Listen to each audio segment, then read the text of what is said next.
Awesome. So we are Great. finally streaming. Awesome. Welcome, welcome. Phil, Ethan, Hugo, guys, thanks a ton for offering to play this game with me. Cyberpunk 2020.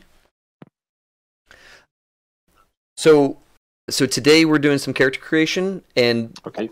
all three of you have given me some ideas of characters that you would kind of like to play, which is great. It's nice to have kind of a baseline. I think that Hugo, you've played this maybe like once, right? Yes. Yes. Okay, and Ethan, this is your first time. Okay, and Phil, you and I have played this tons. So for anybody watching, this is a near dark future cyberpunk setting game. It models itself after things like Blade Runner and Neuromancer and Neil Stephenson books and all that kind of stuff. It's kind of a dark future where AIs are really bad. Almost every AI you run into has problems, and the kinds of problems get people killed. And then cybernetics is really popular here, so people have brain augmentations and replacement eyes and big mechanical arms and all that kind of stuff. And maybe one of you will make a character that has those today. We'll see. So the premise for this game is that the three of you have been working together for some amount of time. So the characters that you guys are going to make, I do need them to have reasons that we have kind of come together. So as part of today's character creation, we're going to come up with a little bit of the group's backstory, just so we can kind of understand how everybody fell into the role of being a runner or being a someone who takes odd jobs from fixers and gets kind of the dirty work done within Night City, within the primary city within Cyberpunk. Night City is a gleaming corporate oasis up on the coast of California. It's a fake city that was created just for Cyberpunk, but it does have a physical location near Big Sur National Park in California. So it's right there on the coast, kind of midway up the coast of California, and it is both a corporate oasis and a crime-ridden hellscape. So your characters can come from all kinds of different backgrounds. In the world of 2020, we've had a general societal breakdown where there is no more continuous United States. The United States is broken up into several separate nation states. California itself is split down the middle, with Northern California and Southern California both claiming sovereignty. They both have separate militaries and political structures and all of that stuff. And Night City happens to be pretty close to the border. Outside of that, you have places like the Lone Star Republic and all that kind of stuff. So and it might actually be called something different in this game, I forget. But basically, Texas is separate, and a whole bunch of other stuff is separate. And because of that, there are all kinds of crazy new jobs and roles available, because there's no more FedEx, there's no more Postal Service, there's no more National Football League. There's none of those things. So all of those things have been replicated on a hyper local level. So instead of playing football, we all go watch Blood Ball, and it's a really dangerous sport that has probably 3 or 4 teams within Night City and a couple of remote teams, and they all come in and beat the crap out of each other and get bloody, and some people die every so often. And that is the new football within the cyberpunk world, just to kind of give a sense of grim dark future, that like everything is sort of familiar to what we're used to. It's just worse in a lot of specific ways.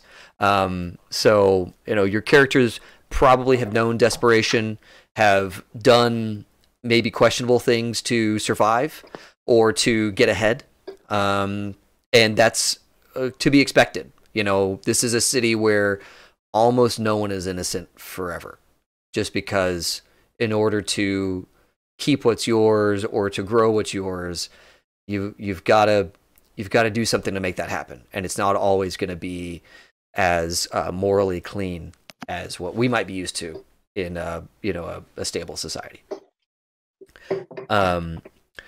So you guys take jobs. You have a fixer. His name is Soup Kitchen. A Soup Kitchen is is definitely a product of the melting pot that was once America. He's got some Hispanic features. He's got some Anglo features. He's got maybe a bit of Korean in him just by the shape of his eyes and his cheekbones and that sort of thing. But he is absolutely a mutt of the world. And Soup Kitchen is known as Soup Kitchen because he got his start in a soup kitchen, basically as a homeless guy, and worked his way up. So he is, of the streets. He knows his way around a lot of different populations, and now he's a relatively well-respected fixer. And people come to him with jobs that definitely need to be under the table, highly discreet. He has a couple of crews that he talks to, and you guys are certainly among them. And he doesn't always call on you, but you guys have proven to be reliable for him in the past. So we'll kind of start there with the setup of the city, and the setup of your primary contact is this guy, Soup Kitchen. And you can call him Mr. Soup or Mr. Kitchen or Soup Kitchen, whatever you like. He doesn't care. And maybe you change it depending on how you feel about him at a given moment. And that's totally fine too. So all good there. We'll kind of start with that open table questions, comments, initial, anything I can help fill in the gaps for you now while we're just kind of getting rolling. No. So for the character creation process, we're going to follow the whole life path, roles and that type of stuff, or are we going to more role play or decide how we got together and some of our background? How are we going to do it? Yeah, I am fine with you guys taking as much or as little of the life path as you like. I think the life path is kind of fun, and it's a unique aspect of this game. But certainly we don't have to do that. So if you kind of came here today with, you already have some good ideas about where your guy could have come from and what kind of life he had before working with, you don't necessarily work for him, but he's your contract giver. Whatever brought you to Soup Kitchen and this crew, if you already have some ideas on that level, by all means, we can have those instead. But if you have looked through the life path and you're kind of interested in it, I'm totally fine with us rolling out some life path stuff. I think it's a lot of fun. Oh yeah. Okay. But yeah, I'm easy, guys. I'm open. Whatever you like. And let me get a little notepad going. So, what kind of character do you think about playing, Hugo?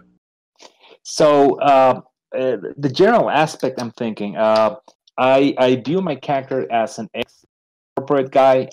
The way I see, and correct me if I'm wrong, but the way I see a lot of this adventure, I get flashbacks on the whole, kind of coming on the RoboCop setting, where you had like OCP, like this major company. I kind of like view my character. He was like one of a corporate employee, and at one point in time, I don't know, I'm guessing he either did something wrong, he got framed, something happened, he got kicked out of the corporation, and now he's living on the streets as a nomad. And he has been at it for a while, and I think the way I see it is that he's been able to survive because he's been acting like an agent between some corporate cronies and some of the underworld. When someone gets something done at a corporate level, but they don't want anyone to find out, well, they have this ex-employee they kind of like trust, and they pretty much commission him. So I was thinking about going as a nomad, but I mean, as a background as an ex-corporate employee. That was, so far, I mean, that's what I got. Okay. Does that mean your guy's going to have I hate corps, or I work for corps sometimes when I don't hate them? Or what kind of flavor are you thinking? I'm thinking that I used to love them. Now I work for them as long as it's worth my time. Got it. Okay. Got it. And does he, when he deals with them, does he deal with them straight, or does he sometimes double cross them? I'm open to double crossing. I'm guessing there's something in the. I haven't decided what, and that's the part where I'm okay if we do it random. Something happened when he got kicked out of the corporation that made he has a lot of resentment for corporations. So I'm guessing he can double cross them if he feels like he can get some extra money out of it. Awesome. And so he could have a friend that hated corpse. Yeah, definitely. Oh, definitely. Cool. And they could have a friendly shut up corp, nah, shut up rocker kind of relationship. Yeah. So if I wanted to play a rocker, which because I was juggling between two, if I was going to play the musician, then who is full punk rock, you know, he plays the Ramones, plays the Runaways, that kind of stuff. Then he'd be wanting to change society by screaming at it through a guitar, and he'd have to have friends that were necessary, but the whole reason he'd be on the street was so that he could be punk authentic. That makes sense. Yeah, it does. I'm okay with it. I think it'd be a lot of fun, but I also want to make sure it'll work before I commit to that. That makes sense. It makes sense. From my side, I think we could make it work. Cool. Awesome. Yeah, and real quick, just to talk a little bit about the corporations, just so we get that level set. There are a handful of super important corporations in this setting, and you're absolutely right. The RoboCop vibe of these corporations have kind of grown beyond what any government could ever hope to control or keep tamped down. All that's gone, right? Okay. They have their own private security, and that security has jurisdiction inside their own buildings and on their property and all that kind of stuff. They have basically their own police force. And the cops are like, that happened on Arasaka's territory, or that happened on Militech's territory, and unless they ask us to show up and deal with it, we're not going to go there. And so that's accurate to think in terms of RoboCop, think in terms of some of those kind of dystopian futures where there's megacorps that are, they just have so much authority and so much autonomy that they can kind of do anything they want. Yeah, somewhere between Detroit from RoboCop and the Blade Runner. Right. Yeah. Or what was the other one? Running Man, where there was that. You had that crazy game show where people went and died and all that kind of stuff, and it's some entertainment company running the whole thing. Exact same kind of concept. And all of that stuff kind of came from the same era, right? All of this game and all those things, they all kind of came from the same era. And Ethan, what were you thinking about in terms of character setup or who your person is? So I was kind of thinking about this like back alley kind of surgeon kind of guy, or maybe he's trying to get into surgery. He might not be there yet. But just this really nervous, very like, I'm not a people person, please stay away. And he probably has, when he does have to deal with people, he might have a little chemical courage he likes to consume to help him in that respect. Nice. But nice. I think it's Chromebook 2 or maybe 4 has a ton of drugs. Oh, perfect. Yeah, so I think later on tonight, if your character is chemically enhanced, then which I'm totally fine with. It's cool because it can affect your stats in a positive and negative simultaneously kind of way. Yeah. Or the come down is a big negative, and you're in this like awesome zone for a while, and in this world, I love the idea of a junkie ripper doc. Yeah. Yeah, he takes something so his hands are smooth while he's operating, but then he has to take something else. Yeah. And how when you think in those terms, are you thinking like, I don't want to say the main characters in Requiem for a Dream, but the grandma in Requiem for a Dream, or the mom in Requiem for a Dream, where she's like on uppers to stay awake and downers to go to sleep? Do you think he's at that kind of level where he's on like a daily regimen, or is this only like momentary when he needs it? Maybe not quite at that level, but it's like if he's like, oh man, I got to talk to a bunch of people today. Let me make sure I'm stocked up on my way out of the house. Okay. And then he's probably kind of maybe at one point he was maybe thinking of working for a corp or something like that, but that's a lot of rules, that's a lot of people, that's a lot of being nice and Structure. not for him. Yeah. He's more for like, if I need to not talk to you, I should be able to leave and that should be fine. Or if I need to take a huff of something, that should be cool in our conversation. So does he have certain people that are kind of inner circle he doesn't need drugs to talk to? Like a couple people that are like cool, his family. He might have some siblings and probably like some of his closer friends. So like one or both of us, but yeah, he should be okay. But you know, maybe like cool. Not all the time though. He needs this. I was about to say, like, I'm okay with him even needing it while like he's with everybody. He's like, man, I'm so mellow right now. It's all good. Whatever y'all want to, like, I'm fine with that. There is a certain amount of nice. Like, okay, I'm going outside today. Let's get ready for that. Oh right, yeah. He's got to kind of amp himself up. Yeah. That kind of friend often has like one extroverted friend or none. Yeah. It's like I can take this one guy's stuff because he's the one guy that'll talk for me when I need him to talk for me, kind of thing. Yeah. I don't know how that's gonna work, but and he's like, I fix you guys up. You guys talk to people for me. It works out. Got it. And okay, Phil, so I think that works. And Phil, you were kind of leaning towards the rocker boy. I think so, just because I think it's a little more story, it's a little less combat, and that's going to be a challenge for me. Yeah. Talk his way out of it. More of a bard than a warrior. Yeah. But I mean, I want him to have. I mean, he's going to have handgun, but he's not going to have 5 in handgun. Right. And I think it'd be fun if he eventually learned to some martial arts to go with the dance, so that he can actually combine some things together and do some interesting stuff. But my idea was that he would be. So we went and saw the movie The Grinch, and it turns out the guy who sang the original "You're a Mean One, Mr. Grinch," his name is Thurl Ravencroft. So I've decided that's my character's name. Only he's Thurl Ravencroft III. Oh, so he's like a descendant. Yeah, he goes by Trey. Nice. So he didn't like people to know that. So it's like one of his things is maybe his friends know that, and maybe they give him shit about it in private, but he would flip his lid if they give him shit about it in public because he's trying to have this hardcore punk personality. It also makes him a bit of a hypocrite when it comes to hating corporates because he comes from a family that was once wealthy. Right. And maybe he's the black sheep because he doesn't want to be part of the family. Oh, yeah. He's rebelling from the family's money. Yeah. And from the money, from everything. Okay. And as part punk, he's going to have a fake accent. Ah, okay. That he's going to be a punk rocker with a bit of a fake British accent because a lot of punk rockers go that way when they sing.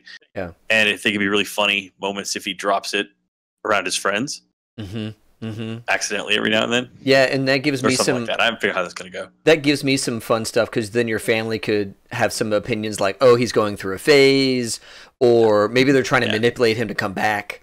Right. So there's definitely some. That gives me some. They're trying to keep me from saying all the mean things about corpse I want to say. Yeah, and embarrassing the family. Yeah, no, absolutely. Okay, cool. Yeah. I can definitely work with that. Let me.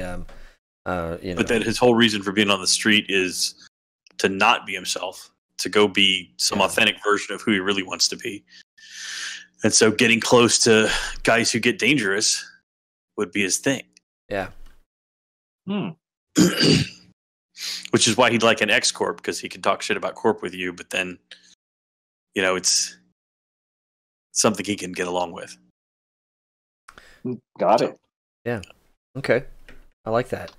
Now, Hugo, when you're talking about an ex-corp guy, what's his? There is a corp role. Let me go pull that up real quick. I'm kind of showing everybody on the stream. There is a corporate's role. Do you think that you would take that guy? They kind of, their big power in the game is influence, which you may have gotten rid of when he left the corporation. He may have lost that skill. So, were you thinking he'd still be a corporate, or do you think he'd be like? Maybe another fixer or a nomad or some other role. What are your thoughts there in terms of which role he would take on in the game? So I was thinking about going more with the nomad. I'm guessing he somehow lost a lot of that. I mean, he has the corporate knowledge, but he doesn't have that knack that corporates have. Right. Probably, I mean, when creating him, I might get him up on the empathy side just to reflect that he probably has some sort of he's more of a people person. I mean, yeah, he got that from working in the corporate world, but that's about it. Sure. And I think that'll be a nice compliment to what Ethan's doing, because now he's a total anti-people person, and I'm trying to move towards being a more of a people person. Mm-hmm. Mm-hmm. Okay. Yeah, that works for me. The nomads are really cool. They fulfill a critical role within the society. Again, I mentioned earlier, there's no more package delivery. So nomads, they're the ones that do that. They're the ones that provide, delivery services across state lines or even across the city sometimes. Mm-hmm. So they're everything from bike messengers to full on, weapons and drug runners, or just plain old letters between different places. So they definitely have a super important role within the world, and they're definitely kind of they're kind of attached to the corporate world because corporations use them. Corporations need packages delivered just like anybody else, and sometimes they don't want their trucks to be the ones to do it. So there's definitely some room in there for that as well. Like whatever family you're with could have their own corporate contacts and their own contracts that they do, and that kind of thing. And actually, part of what I was thinking about doing the nomad, I think that gives my character an opportunity to do two things. So the first one is that's a way to still be in touch with the corporate world. I still have my connections there. And number two is by delivering packages for them.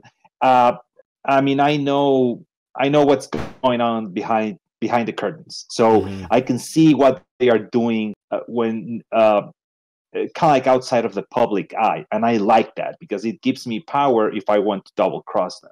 Nice. Nice. Yeah, and that kind of stuff, it'd be interesting to see, is the family on the hook for the delivery of this thing? So maybe the knowledge is all you can use versus like skunking that delivery.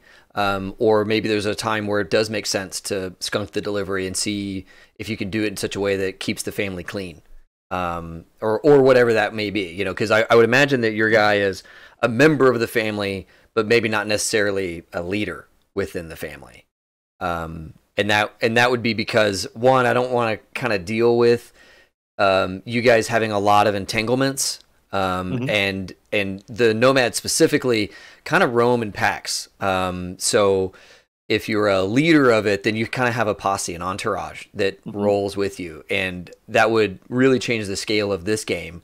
I could do it, no worries, but I would like it if your guy was in the family, not leading the family, if that makes sense. I don't see my character as a leader, so I'm okay being just a part of the family. Okay, perfect. So let me make some notes here in my little notepad. Let's see here.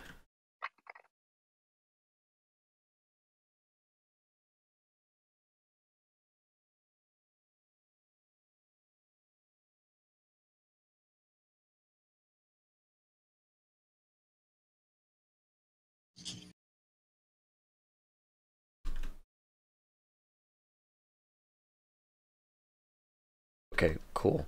Perfect. I'm a fan. And then Ethan, with your guy being kind of a scrounger of a medic and a ripper doc. In this world, they're called ripper docs, the folks that do, cybernetic augmentations and all that kind of stuff. It's kind of like going to a tattoo artist. There's a bit of an apprenticeship, there's a informer scaling between the various ripper docs, but there's not like, you didn't go to school for this, There's not like a plaque that you hang on your wall that says you graduated from such and such cum laude, that's not a thing for the ripper docs. So kind of, do you want to go down the life path route, or do you have some senses of how he got into that role? Maybe the life path. I don't have so much of a clear picture there. Yeah. That works for me. Totally works for me. Okay, so I think I'm good here in terms of just rough starting places in the Cyberpunk game. Let's see. Let's go to page 24 in the book here for everybody. 25. There's a couple of ways to make characters from a character point perspective. This is akin to D&D's attributes, where you roll up your attributes or you point by your attributes. Here they're called, I forget what, they're just all their stats at the top. Yeah. There's a couple ways to do it. You can do a point by or a random. The random is kind of fun because you can get some like really disparate rolls between the 1s and the 10s, because you're just rolling a d10 and then assigning that number to one of your stats. I'd much rather just do a point by. So we're going to go with the minor hero approach, which is 75 points. So you guys have been around long enough to basically get 25 more points than your starter guy. So you're not schleps at what you do. You're going to have some pretty good stats. You might still have 1 or 2 weaker stats, but on average, you're going to be doing pretty well. And I think that the way it goes is something like a 5 is considered average in the world, or maybe a 4 is considered average in the world. And odds are you can make characters that won't have any 4s in them. You'll probably be above average almost across the board. With 75 5 or 6 is average, depending upon the skill or the body or whatever. Cool. Perfect. So yeah, we're gonna go with the point buy approach, and I think that we assign those even before we do the life path. Let me double check the. Yeah, we do. Okay. Yep. Just because the order. Yep. Okay. Cool. So real quick on the stats, you assign those 75 points to 9 different things. And if you're looking at your books, it's page 26. Some of this stuff is relatively similar to what you've seen in other games, like intelligence. Almost every game has intelligence. It's your raw computational skill, and then memory recall and all that stuff is linked to intelligence. Reflexes is sort of like Dex in D&D. It's basically your quickness of action, your ability to get out of the way of things, and I think also it has a big influence on your initiative. So if you're someone who wants to go first in combat, you tend to end up with, high reflexes. My apologies. Cool is a little different. So cool is, in this game, is tangentially how cool is your character, but really how smooth are they under pressure? Do they break when the firefight really starts getting going? Yeah. Do they resist interrogation or torture even? So cool has some very specific applications, and definitely for like rocker boys, they use the cool for their special power too, I believe. For their special skill. So whatever drug pumps a lot of extra into cool, that's the one. yeah, that's the one you need, because you probably give yourself very little cool, and you're like, I got to get my stabilizer in. Yeah, exactly. Okay, and then as a med tech, you're probably gonna have a lot of tech, because I think tech is what you use in your med tech roles, and that's basically a tech aptitude and just overall skill stat. So it's as important as like intelligence or reflexes or that kind of stuff. It signifies that you've dedicated significant portions of your life to the understanding and betterment of technology around you. Luck is also kind of cool here. You can add your total luck skill or some portion of it to a die roll. So this is kind of like your ability to fudge the die just a little bit every session. And so and your luck resets at the end of every session. Right, exactly. So if you've ever played Eclipse Phase, this is like Moxie, or if you've ever played Pathfinder, this is kind of like Hero Points. In terms of, you can affect the die with your luck skill.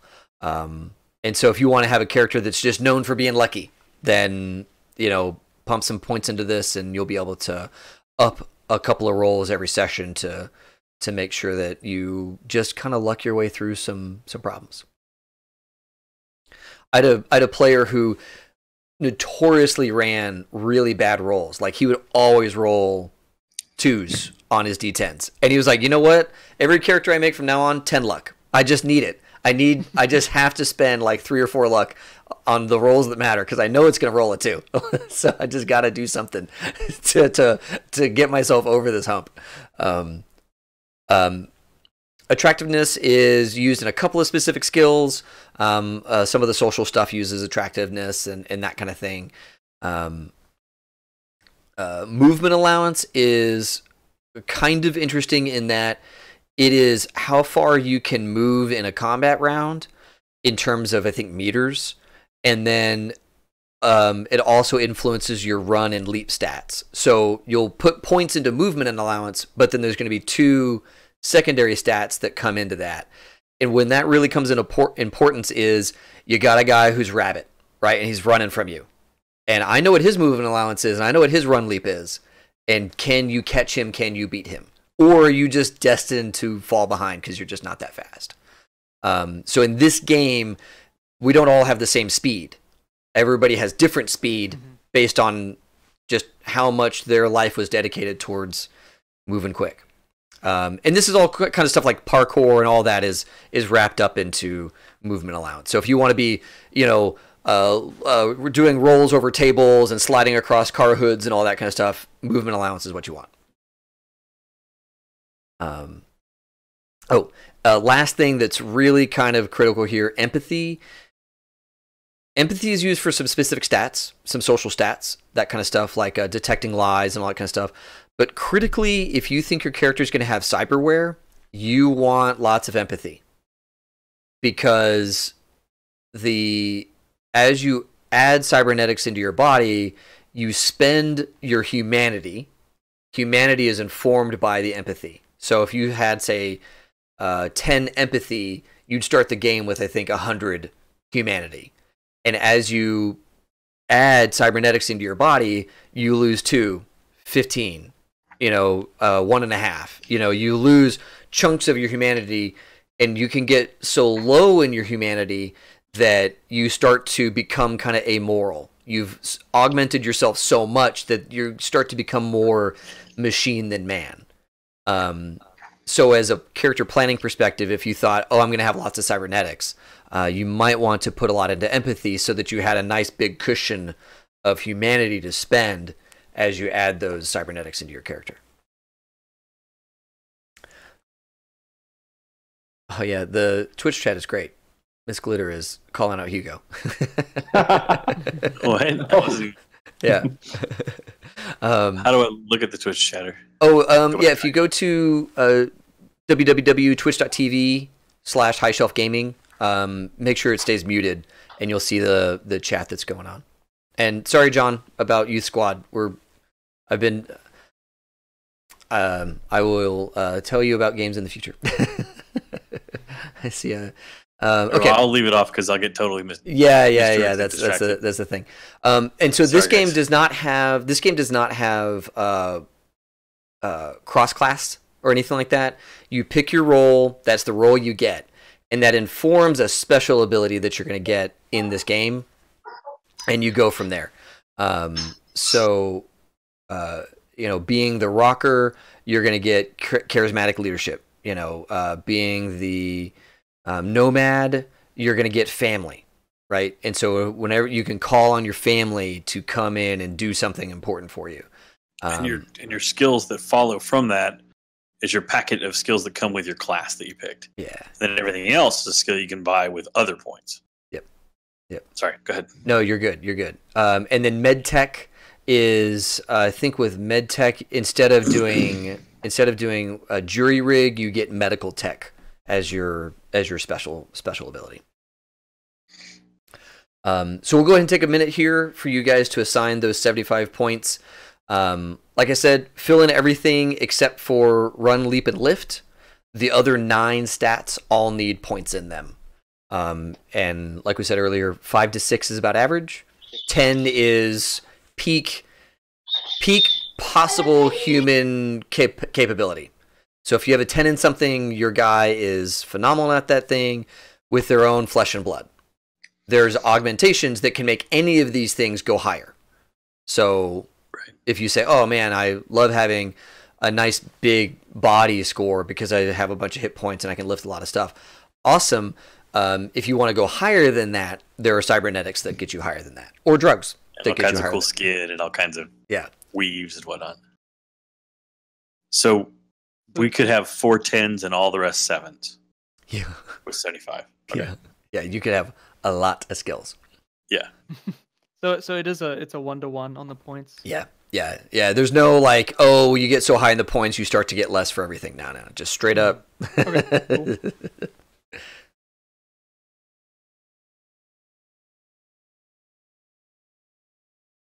How low would be too low for cool?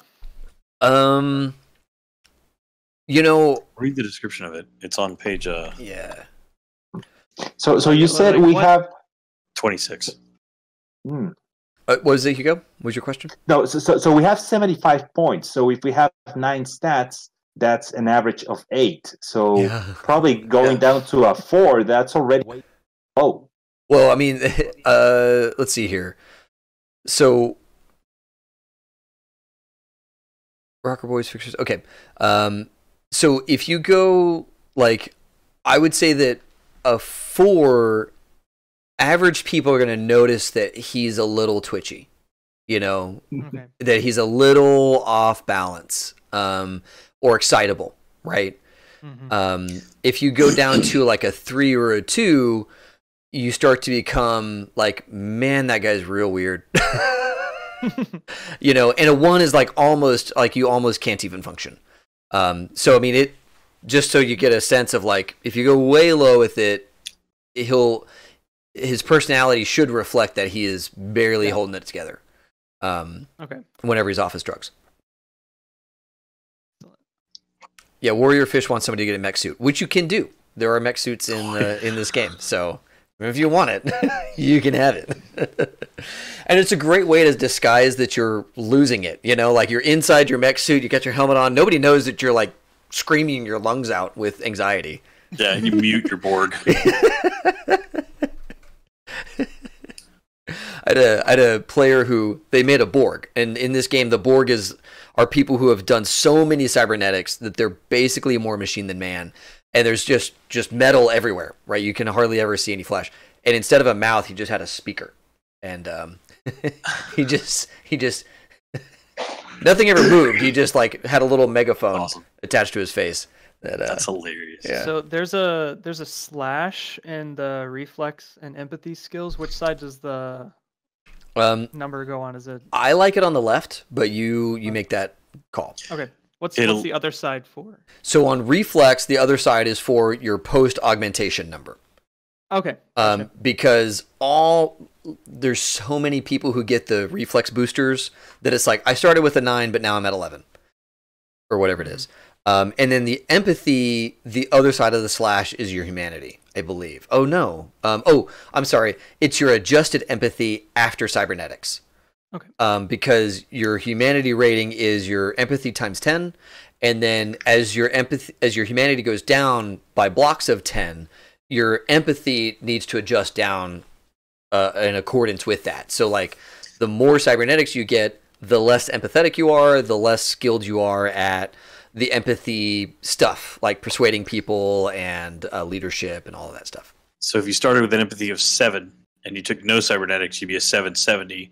Yep. But if you wanted to have some cybernetics but not drop a point, you'd be a 761 or whatever. Right. Yeah. So you can always spend 9 without losing stuff, and that's good to get like cyber eyes that are immune to flashbangs, or built-in radio, small stuff. You can burn your first 9 humanity very carefully and end up with some nice things that really help out your average Joe without actually losing any empathy. Taking that 3 in cool really gave me a lot of extra points to move Yeah, you're gonna have a lot of high scores. I love it. Like I have 2 skills left and I have 20 points left, and I'm like, well, what am I gonna do? Yeah, you're a very high functioning person as long as nobody's talking to you. Yeah. I guess I'm just gonna be running really fast. I don't know. And if you don't want to have, I'm totally fine with you ditching those points. Okay.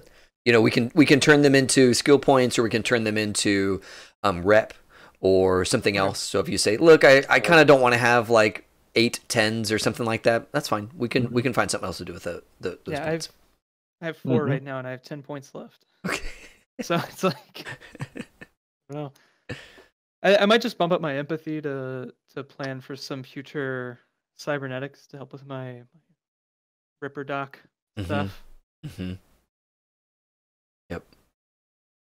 Yeah, I went with reflexes, cool, and luck as 10s. Beautiful. And attractiveness is a 9. Beautiful.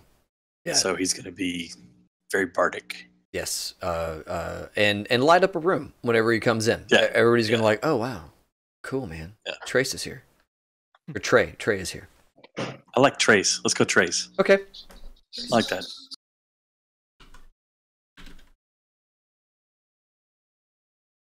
Yeah, I ended up with 5 10s. I don't. Cool. Wow. Okay, great. I thought about doing that, but I decided I wanted my empathy a little. Yeah. I got. And having 5 10s. So the way this system works out is you roll a d10, you add whatever relevant stat, and then you add whatever relevant skill. So for a lot of the things you're going to be rolling for, odds are you start off with a 10 plus a d10 plus whatever the skill is, which is going to be pretty nice. I have intelligence, tech, movement. Is it movement allowance? Yep, movement allowance. Luck and empathy. Cool. Nice. 10s. So real quick on the movement allowance, let's look at the math there. Run is multiplied times 3, so you have a run of 30. And then your leap is run divided by 4. So Is that rounded up or down? I think it's Or do you round? I don't think you round. I think you do the dot. Okay. Yeah, because it's in Gotcha. meters. So it's like, you leap 3.5 meters. Gotcha. Cool. Yeah. I did max luck because I feel like this guy gets by a lot on luck, especially in social situations. Yeah. Cool. Yeah. Yeah. What he said should have really offended them, but just by the the nature of how it came out, it just barely doesn't offend them. I'm okay with this. But it runs out. That's the thing. Is even with 10 luck, you can burn 10 luck real quick. Yeah. Every cool roll will need at least 3 luck. Yeah.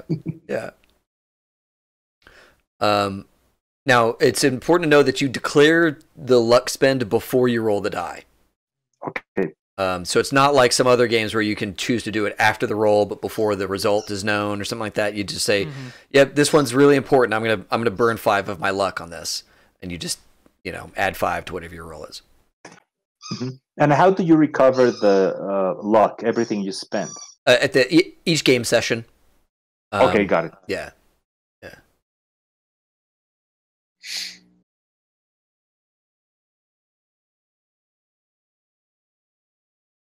Rich is on harassing us about being cyborgs. We haven't gotten there, Rich. We're going to be cyborgs in a minute.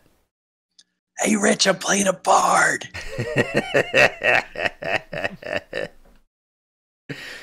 Oh, man. So physically, I'm average. Okay. Intelligence 7, movement allowance 7, body 7. Good. Nice. He's average. Yeah. And that's good. I think that's good. That makes him approachable on the street. People are like, oh yeah, I identify with that guy. He's kind of like me. And then, but he's way more beautiful. And then you're surrounded by these other guys. Hugo, how are you looking stats wise? Okay, so in terms of stats, intelligence 8, reflex 7, tech 8. The 10s I have are cool, empathy, and luck. I think both cool and empathy, they are part of the corporate background. Yep. Luck, well, I think I probably need it. And I would say that maybe the luck comes from the fact that however you were ejected from the corp didn't get your guy killed. You're not dead. You must be very lucky. Yeah, like you screwed up in a very specific way. Or somebody framed you, but they couldn't quite get all of it on you. So, you were discharged from the corp, not erased. Pretty much. Okay, so let's see here. Oh yeah, body. Let's see here. Let's see here. Let's look at the body type stuff. How is everybody's body? Very good. Okay. 7. Okay. 8. Average. Okay. 8. Okay. Okay, good. Yeah, so you're all strong. And so on the body type modifier table, there's a BTM table. Put a -3. Okay.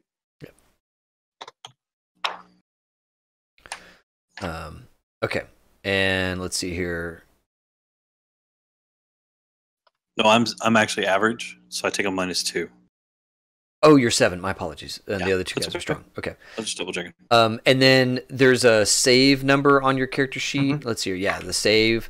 The save is, let's see here, is equal to your body type. So put in an 8 or a 7. Whenever I ask you to make a save, you roll a d10, get under that number. +1 for luck. Yeah. And this is important with stun saves and death saves. So as your character takes damage, you roll a stun save to see if he stays conscious. If you've taken enough damage, you start to make death saves to see if you die. So all of you having nice high body is good. It means that you've got really good chances at making it under your saves.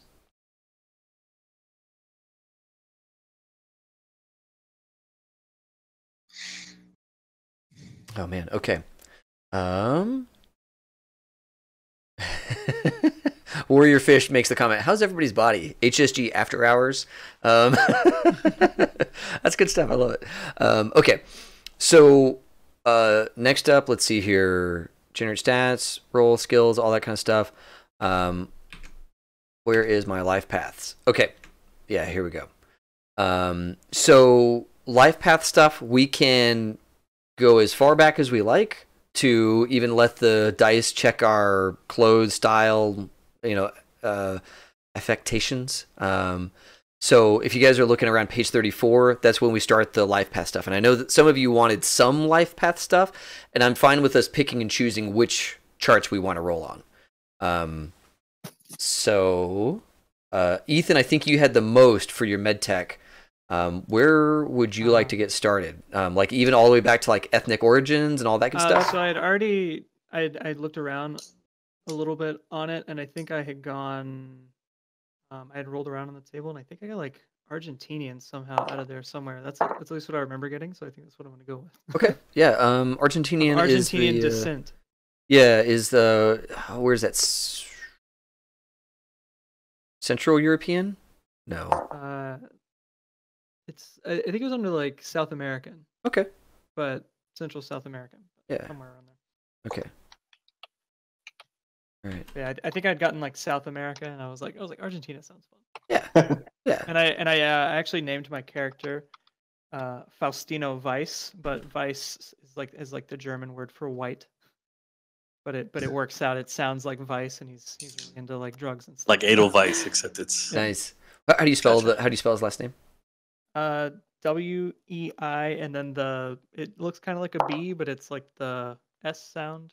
Okay. German alphabet. That'll be tough for me later on. Two S's will suffice. Okay, thank you. Thank you. I was like, man, I don't know how I'm going to put that in the Twitch stream later on when I put your character names in there. I looked up some German surnames, and I was like, that one works, I think. Beautiful. Beautiful. Okay. Anybody else rolling on the ethnic origins or dress personal style? Yeah, I went over on the dress personal style. I like it. It's so I got a jumpsuit, Yes. long straight hair, and mirror shades. So I like the idea of a long straight hair. I'm gonna say that part of the corporate culture, I was not allowed to have a long hair. So now it's part. Now I do, exactly. That's badass. Yeah. I like it. And ethnic origins, I got one Anglo-American. Okay. All right. I love it because it's like there's 10 different options. You're not more likely to get one over the other. Well, I rolled my fashion. Oh, good. What's your? So I got high fashion, which I'm not sure what that. What does that equate to in this world? Where's the where are you getting the fashion? Let's see here. Page 34. Oh, okay. I see it. Page 34, dress and oh, yeah. So you rolled a 6. You know, I think that high fashion within your own subset makes a lot of sense. So, like, maybe as a Ripper Doc, he knows all the best, manipulators and all the best stuff. He doesn't have just like a bag. He has the latest Chrome 9000 bag that was limited edition, signed by, Michael Jordan's 15th generation kid. Like whatever that is. Your guy has the cool stuff. He's got cool kicks. Maybe he goes to the shoe store and knows the guy in the back and gets the thing from the Russians. Whatever that is, he's got a high fashion sense for whatever reason. I'm down with that. If you're okay with it, I'm okay with it. Yeah. Cool. I also got like neat short hair and then tattoos. Yes. So it's like a very interesting looking guy. Yes, I love it. So I've got the very nice leather shoes and like the slacks with the suspenders and crazy tattoos all over the chest and arms. Yeah, so it almost sounds like from afar, people would look at that guy and go, man, he's got his stuff together. But as soon as they engage you in like any kind of conversation, it all comes apart. Mm-hmm. Yeah. I love it. I look really nice, look very well dressed, and then you try to talk to me, and it's like no. Yeah, I've seen guys like that. They've got the vest and the thing, and they look great, and it's like, how you doing, man? I'm good. I am. Someone in chat said I'm a cyberpunk hipster, and that's yeah. That's hilarious. Down. I like that. Yeah, that works. When my older brother first went to work at Microsoft, he talked to one of his friends who was fashion oriented and just let him replace his wardrobe. So he spent all this money because he was first working at Microsoft, had a bunch of money on all this really high fashion clothes. He can't pronounce any of it, right? But he could wear it all because he let his friend dress him. Nice. Pretty funny. Made me think of that. Nice. I got. I'm gonna split two. I'm gonna go corporate suit and blue jeans. Yes. Wearing it ironically. Oh, I get it. Yeah. Like intentionally taking a corporate suit coat and then fraying the edges. Yeah, and you start like augmenting really it, putting badges on it and all that kind of stuff, putting patches on it, that kind of stuff. Yep. So, all right, awesome. Yep. Yeah. Like an Armani jacket with biker patches on it. Oh yeah, the most expensive jacket you could find. Yes. Just ruined. I love it. Okay. Yeah.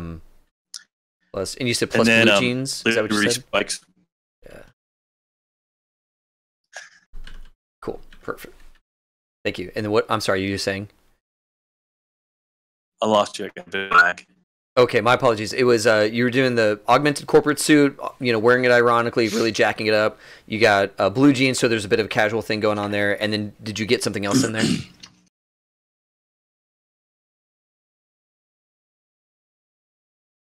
Or did I lose you? You're back. Okay. You lost me. I was frozen for a minute. Oh, okay. Gotcha. Like everybody was frozen. So Liberty Spikes kind of all over the place, and it's his signature look. Love it. Yeah. Love it. Okay. And of course, tattoos.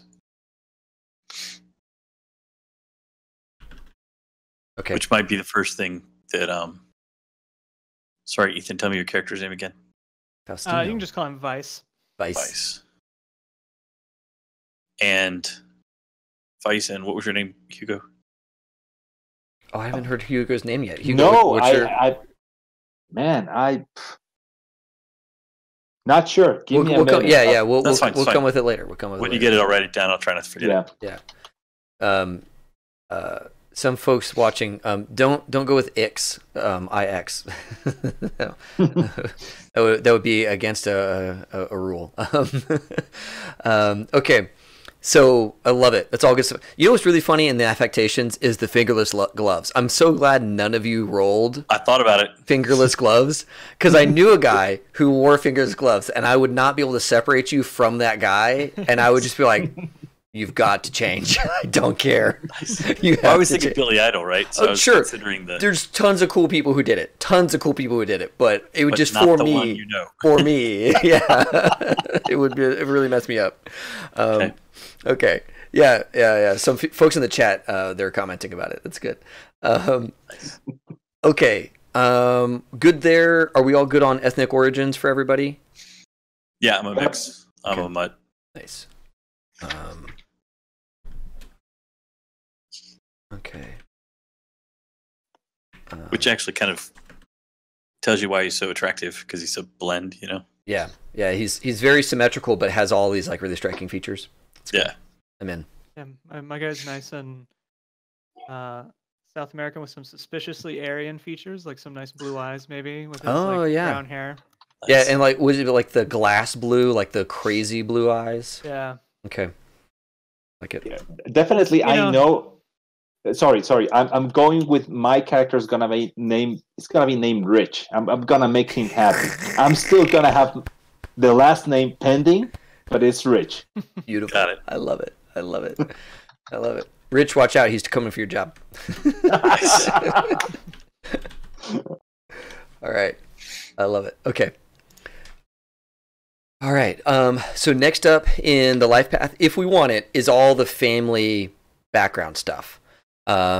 So, and the way this goes is it's kind of a tree where you roll one, and then you roll two, and then the next one is a split, and then you could split again, and all that kind of stuff. If you guys have a sense of your families, you certainly don't have to roll on this, or if you don't have a sense, you just don't want to roll here, you certainly don't have to. Like I know that Phil, I feel like a lot of your stuff is pretty well sorted here. Yeah, I was gonna let the rest up to you, since I haven't communicated with my family in 10 years. Yeah. Okay. And that way I can be on the streets and fuck them and all that. Ooh, can I say that on this? Yeah. Okay. No, this is a late night stream. Okay. So his entire attitude is, I hate those. Yeah. Okay. And then you can surprise me with whatever you want to. If it's appropriate in game to surprise me with something, I'll just roll with it. Cool. Awesome. So family, GM choice. Awesome. And that way it's a surprise to me when something has changed in the family and I don't know about it. You know what I mean? Oh yeah. So somebody got married, or you have a new sibling. How did that happen? Well, what the fuck is that? High roller adoption, man. High roller adoption. That's how that happens. Nice. Okay. Let's go with. I'm sorry. Mr. Vice or Rich, do either of you want to go through the family background stuff? I rolled on the first one for family ranking, just to kind of give myself an idea, and I ended up rolling a 1 for corporate executive. Yes. So, and I think that kind of, I think it fits a little bit with an idea I had that maybe like the corporate pressure was just a lot. Yeah. For him, and so he's like, no, I'm just gonna go like operate on people in an alley somewhere. Yeah, that's more my totally speed. snapped. You guys can. Oh, totally. Yeah, you guys. And it makes sense with the high fashion, right? So he comes from money. He's got all this background, and it's like, man, I am not cut out for this. Yeah, it's like I can barely get through, dinner conversation with the family, much less. It'd be funny if our families knew each other. Oh yeah. Yeah, could be. Yeah, I like it. Yeah, I kind of like how all of you have these hooks for falls from graces, either out of rejection or just couldn't hack it or because of some crazy calamity. I'm a fan of that. That's good. gives us all sort of a reason to be buddies, Yeah. whether or not we know. We know the corporate upbringing. Oh yeah. We're just not there anymore. Yeah. Okay, so this is interesting. I rolled corporate manager, and I never knew my parents. So, okay, so I'm saying that, okay, I was born in a corporate culture where once you are born, you're taken out of the family and just put into the machinery. That's it. So, I mean, I pretty much started working since I was young inside some sort of a corporate environment. Yeah. And I'll take it from there. But yeah, I get it. I think we all were familiar with it, with the whole corporate culture. Very cool. And then where was it? Didn't know your parents. Where's chart is that? Parents, both parents are living. Something has happened. Oh, you did the something has happened, and you don't know your parents, right? Where did you get the? So let me see. Doesn't. That's awesome. I love this. So yeah, like he was born into the society, and they shuttle you off to some corporate boarding school where they raise you in their own image. It is. Now, what I'm saying is that this was actually not my parents' ideas. I'm saying this was part of the culture. I mean, this is some of the rules of the company. Yeah. No, that makes sense. Okay, I'm down. Yeah, there's some sort of weird intercorporate fraternization, kind of like how some companies will have IP laws that say, look, if you go and make a program, even in your own time, we also own that code because we... Like IBM does that. If you work at IBM or some of these other big companies now, you sign a waiver that says if I make any program anywhere, they de facto own it while I'm an employee there. So it could be the same idea here is that they say, look, if you're dedicated to this organization during this span of your life, and if you make something, it's ours. And they made a baby. Yeah, they use corporate assets to make me. Ooh. So now I'm an asset. Okay. Oh, okay. Yeah. I'm down. Yeah, absolutely. Okay. Let's see here. Taken by the corp as an asset and raised separate. I'm loving this. Okay, cool. All right. Any other juice that we can squeeze out of this family backgrounds section here? I think in the eventual possible case that my character dies, I can return here for some siblings, maybe. Yeah. Probably a nice corporate sibling who is very, very good with people, probably. That'd be hilarious. Like the opposite. Yeah. But for now. Okay. Yeah, we're good for now. I'm happy with this. Hugo's camera's down. Yeah, he's still connected, but yes. No, I'm here. Sorry, just 1 second, guys. No, you're fine. You mute your camera anytime you need. I like how everybody immediately freaks out. Where's Hugo's camera? They were very concerned for you, Hugo. Yeah, I'll be back in a minute. Yeah, no worries, man. No worries. Okay, so the next one up is motivations. What makes your character tick, all that kind of stuff. I imagine that really most of you guys have this stuff down, but if there's anything interesting in here that you would want to roll on, like, is there anybody in your life that you care for? Or is there, something that you value over other things? If you wanted to roll on some of these, this is all good stuff to me. But if you don't want to, by no means do we need to. So some of the stuff in here, Hugo, if you're away from your desk, is personality traits. So you can talk a little bit about your character's personality, which I think we've already got kind of done for everybody. The person and the thing that you value the most, and how do you feel about society or people at large? Those might be some interesting things for us to answer if you guys don't already have those answered. That might be kind of cool. And we could roll it and see if we like it. I'm gonna roll for my most valued possession. Beautiful. Figure that out. Yeah. looks like it's a musical instrument of some sort. Yes.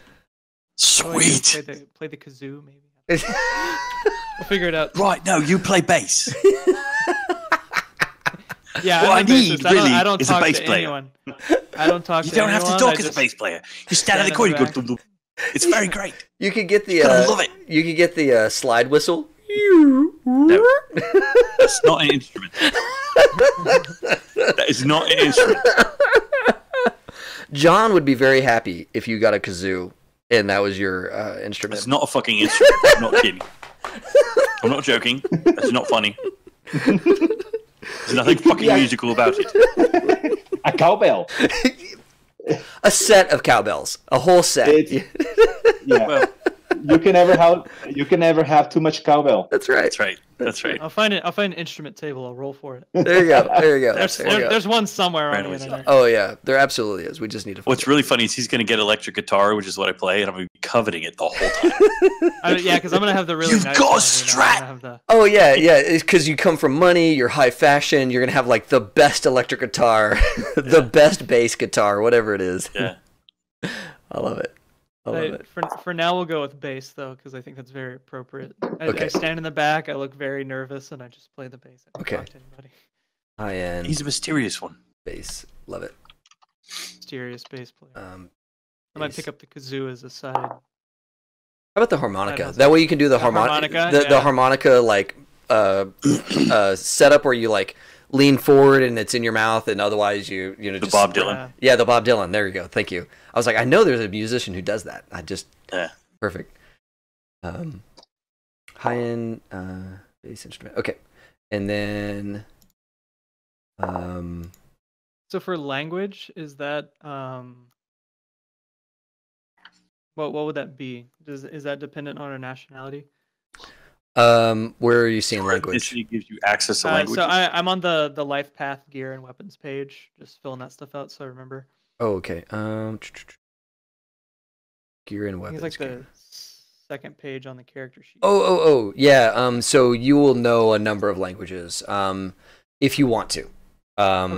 So like everybody here would know English, but you might also know Japanese or Chinese, or you might know Spanish, or you might know. There's a couple of like kind of street languages, I think. So there's a chart somewhere that has languages. All right, so life events. Do we want any big life events from the chart? Or any of that kind of stuff? All on 30, 37. Yeah, so we could use the life events to figure out why I got fired. Yeah, Let's go with it. Let me see what I love we it. get. I love it. Okay, I got a 9. That's Hunted by a corporation. yeah. God. Oh man. Perfect. Okay, then says, okay, you have angered some corporate honcho. Roll 1 die 10. Okay, let's see how it goes. Man, roll a 10. It's 9 to 10. Oh my God. Huge multinational. Okay, got it. Oh no. So Okay. I also rolled. Is this travel or are we dying in character? No, we're not gonna die in character. We're just gonna get really scared in character creation. Hold on a second. Phil, huge multinational. Oh my God, this is amazing. With armies, ninjas, and spies everywhere. That's fantastic. I love this. Okay, I'm sorry. Phil, what did you roll? Lover died. Lover died. Oh man. They were murdered, and you know who did it. Oh, okay. You just need proof. All right. You lost someone. Oh, so you So I did. rolled 6 oh, and you. 9. Oh man, nice. Okay. All right. I'm gonna say. You know what I think Unless we you should wanna do? say I don't know. It might be more fun if I don't. No, know. I think you should just know. I rang think you it. should know. Okay, cool. I think you know that you're. Let's go Breaking Bad with this.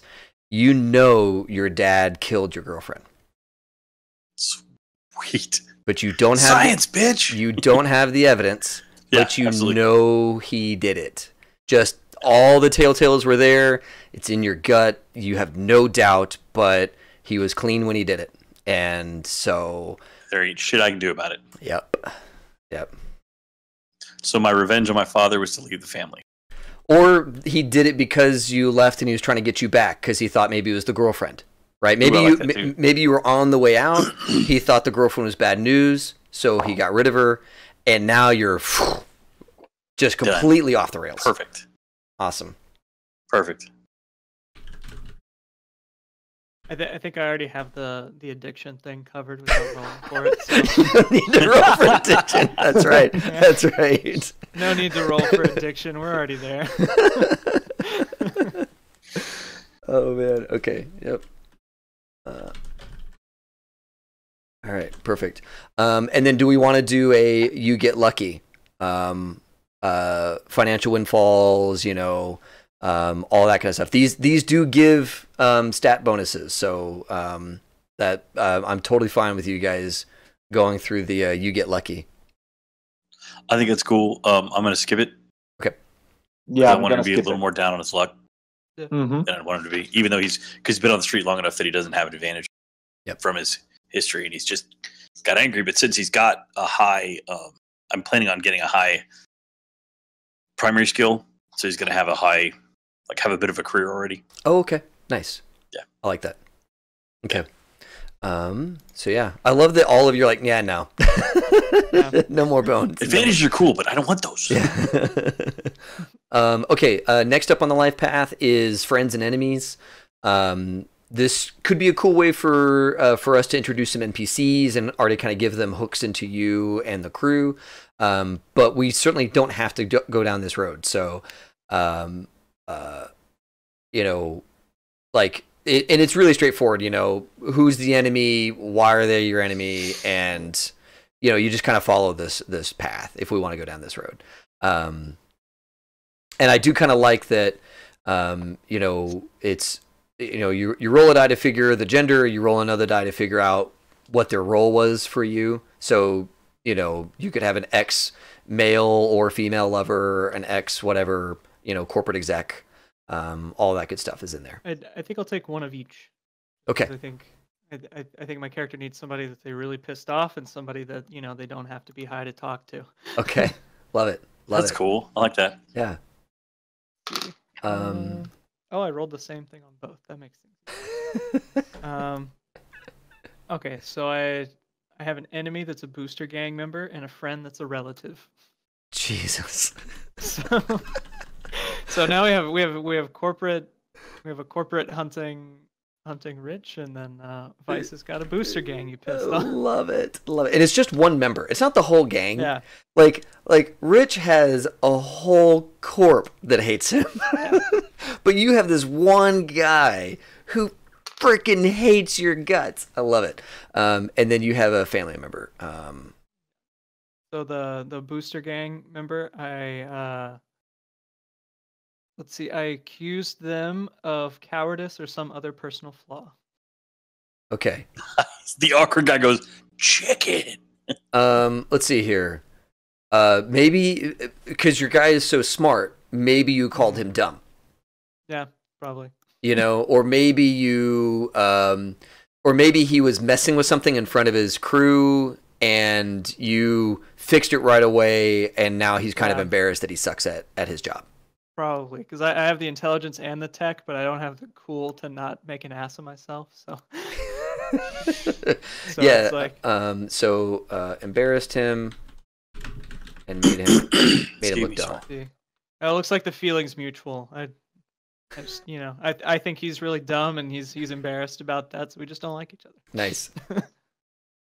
He won't be getting no surgery from me. That's right. No Christmas card either. No Christmas card. Let's see, what am I gonna do about it? That's right. Apparently I'm gonna rip into him verbally, which is that's probably the most stressful thing I could imagine doing. Maybe we re-roll this.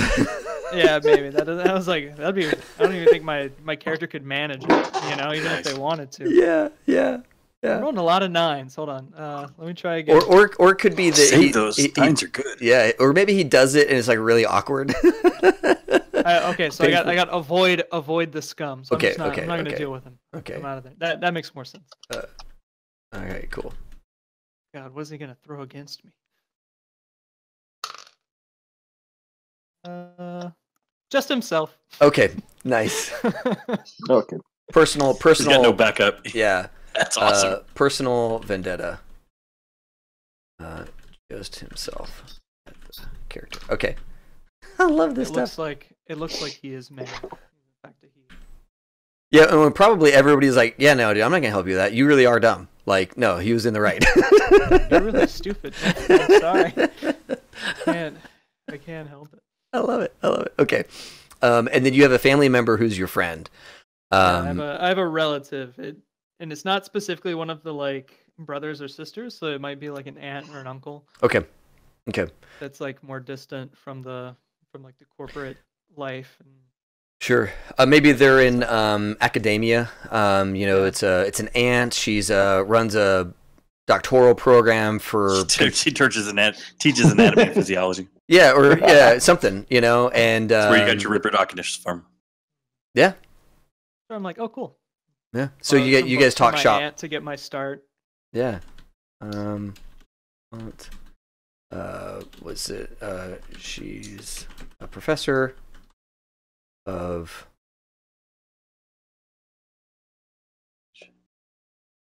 human anatomy or something. Yeah. And helped him get started as a doc.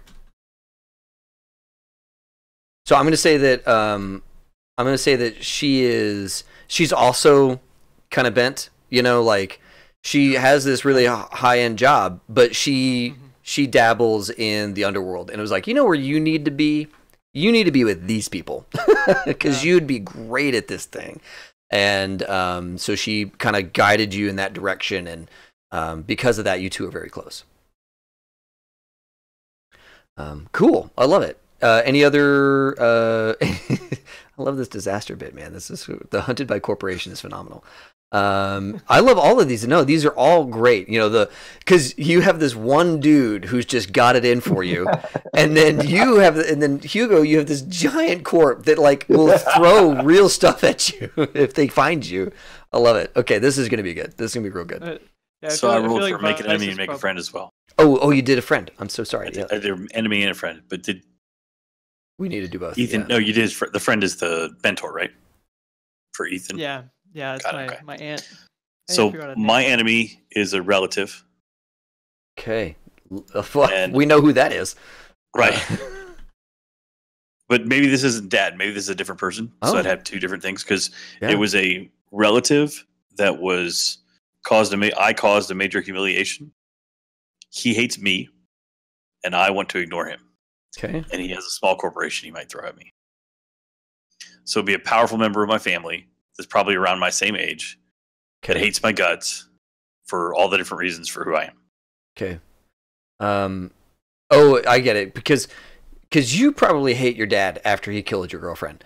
Well, yeah. Especially if he made it look like suicide. Right, yeah. So this is not this has to be somebody else because it's they hate you. You really don't give a crap about this other person.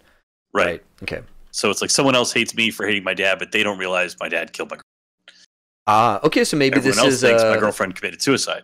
Let's roll odd or even. Let's find out if it's a brother or a sister or something along those lines. Even. Even. Okay, so it's a brother. Let's see here. Relative. Well, that would make sense. My brother hates my guts because I ran out on the family and doesn't realize that I hate Dad for reason. And maybe you were the heir apparent, right? And he sees what you're giving up by running out on the family, especially if you have the family name, right? So that you were probably the firstborn son, you were probably heir apparent, and he's pissed because they haven't yet given him his birthright now that you've abandoned it. Because your dad is still holding on to some hope that he's going to manipulate you to come back and take over the family business. But brother does have some resources. He can get a hold of a small corp that can make your life tough. Cool. I love it. And the friend is an old childhood friend and a she. Okay. So someone way back when I was just a kid is become my friend now. Yeah. We reconnected because we both ended up in Night City. Okay. So she has legitimate old family friend connection still. Sure. And knows the gossip about everything and doesn't tell anyone that she and I are friends, but we are. Yeah. Yeah. She's a secret She remembers me from when I used to talk like a normal person instead of my fake British accent. Yeah. She's like, you need to drop that accent around me because that's annoying. Yeah. Okay. Exactly. Cool. Yeah, we'll come up with who she is. I'll call her Cassandra. Cool. For now. Cassandra, and I'll flesh her out a little bit later. So. Yep. Cool. Awesome. Oh man, this is awesome. Lots of things for you to play with. Let's see here. Oh, Rich, did you want a friend? Did you want to make a friend?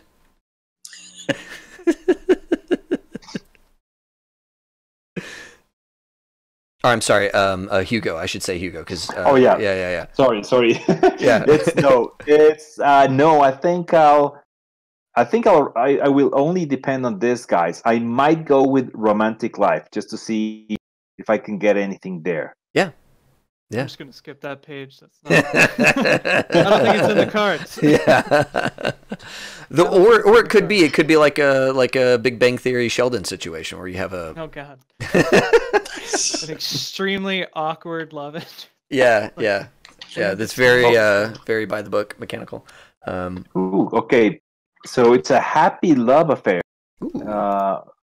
Okay, love affairs with problems. No, it's happy. Oh, go back to life events. Yeah, so I think when you roll a happy love affair, like that's just it. You're happy. You're happy? Happy love affair. Go to life events. Oh yeah, dude, you're done. Yeah. Oh yeah. Yeah. There's no extra stuff in here. You just have a great. You have a very wholesome relationship with, your lover. Got it. Awesome. You have one thing in your life that's working. One thing. I don't know why, but this sounds like it might not last for long. I mean, I have a whole corporation behind me. So. Yeah, we'll figure out how secret your love affair is. Cool. Anybody else going on the romantic life? Trace, you've got a deceased girlfriend. Has he moved on, or is he all right? No. All right. Cool. Awesome. So going to write a lot of songs about that. So one of you has a lover, and the rest of you is like, no, I am not. That's not happening. Yeah. That would require me to. Yeah, I've got to leave it mysterious. Yeah. Well, yeah, and you'd have to talk to people, which would not be okay. Yeah, I can't. Deal breaker right there. That's right. I'd have to be so high. I imagine if anything, there might be like this frequent patron at my practice. Mm-hmm. But I just kind of like, oh wow, she's great. Like an unrequited, gosh, she's amazing kind of person. Yeah. Mm-hmm. Yeah, awesome. and just would never even mention it because probably don't even. She's so great. Love it. I imagine. Like part of me imagines he probably has like an iPad to pick your stuff. Like don't even talk to me, just like pick your stuff and then come over to the chair. Oh, really? You don't even have an assistant. You don't even have like someone who like gets people checked in. It's like go to the iPad, talk to that. Yeah, it's like probably just hand it to them and then start getting my tools ready while they pick their stuff. Here's your kiosk. Yeah, go pick out the things that you want. Okay, good stuff. All right, let's do skills. So I love all this stuff. This backstory stuff is great. I'm so glad we went down the life path system because there's just so much. There's so much like good gems in there, and that'll be really fun for me to work with over this next couple of weeks. So in the skill set area, just so you guys get a sense of your scale, you can tell by the stats that skill checks start off at like a 15-ish. Because you're getting 10s on a lot of your stats already. You add in a couple of skill points, a lot of stuff is going to come kind of easy to your characters. So rolling a 15-20, that's going to be kind of my sweet spot for a lot of tasks between the 15 and 20 range. And then, of course, there's really tough stuff in the 25, 30 plus range. Just so you kind of get a sense as you start to build in skills, looking at your stats, knowing you've got the stat plus skill plus a D10, you get all that in your stuff. So let's go and look at the skills. Fumble table, we'll mess with that stuff later. Okay, so your career gives you character skills. So let's look at Nomad. So the Nomad, and you might want to put like little dots, Hugo, next to your Nomad guy.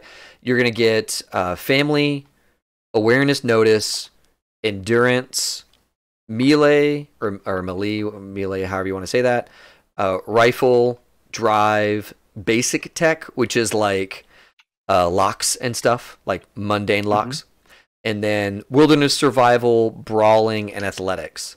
And since you're a Nomad today, those are your active skills, and you would probably pull some corporate resell skills from the second step. There's a second step where you pulled like general skills. Okay. So you may end up with some persuasion and wardrobe and style and that kind of thing. Got it. Okay. So that's the Nomad. Phil, you have the Rocker Boy stuff, charismatic leadership. That's your special power. And then, awareness, notice, perform, wardrobe and style, brawling, instrument, persuasion, seduction. I don't see dance in there. Dance is not a. Okay. It's a skill on its own. You have to take it intentionally with your pickup points. You can't take it with your original points. Thank you.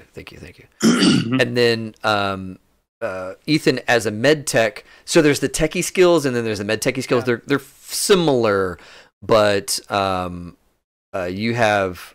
Oh, you know what? I feel like you need this because we were talking about you being a Ripper Doc. I feel like you need cyber tech. You might have to take that as a secondary skill. Okay. Which is fine because you get a bunch of secondary skill points. Because that was probably like a secondary thing. Like my original thing was just a doctor, and then like eventually it was like, okay, I could probably make some more money if I got into some of this other stuff. Okay, perfect. So what do I put in the box for there? Or how do I mark that those are my career skills? Oh yeah, good question. So where is it? You start off with 40 points. To spend between all 10 of those skills. Okay. But because you guys have been at it for a little bit, I'm going to say that you have 45 for this, and then you're going to have more on the secondary stuff. Got it. Okay. And it's a 1-to-1 point buy, right? Yeah, 1-to-1. I think there's a limitation. Like one, you certainly can't go above 10. That's like the human max. But there's a limitation on certain skills. If it's got a parentheses next to it, that's the extra cost. Oh, and then when we get IP, which is experience in this game, it's like a 10-to-1. So you're originally buying your skills at 1-to-1, unless you're like buying martial arts, and then each martial art that you buy is at a different rating because the martial arts give you different skills and abilities during fights that are specifically different. There it is. Yeah, got it. Okay, so for example, I would add whatever points I'm spending in a skill to whatever stat goes with it, and then that's what I put in the little box. Or what I would do is I would put your ranks basically. So if you're going to spend, let's say you wanted a bunch of med tech, you wanted to go with like 8 or 9 med tech, which would be phenomenal. You would just put an 8 or 9 in there, and then when you went to roll, you would just real quick add your intelligence plus your med tech. Add the die instead of doing the total, just so that it later on doesn't get confusing. Like, is some of this from a stat versus another thing? And medtech isn't actually on my sheet, so would that be other? Medical tech? That's there should be in special abilities. It should be special, which is the first set of skills. Yeah, it is. It's the third from the bottom. Yeah. I was looking under tech. Oh, right, yeah. Each role gets one of the special abilities, and you can't take ranks in any of the others. And we can only spend these 45 points in our class skills. Yep. Buying other skills, we do that with other points that are about to come. Yep.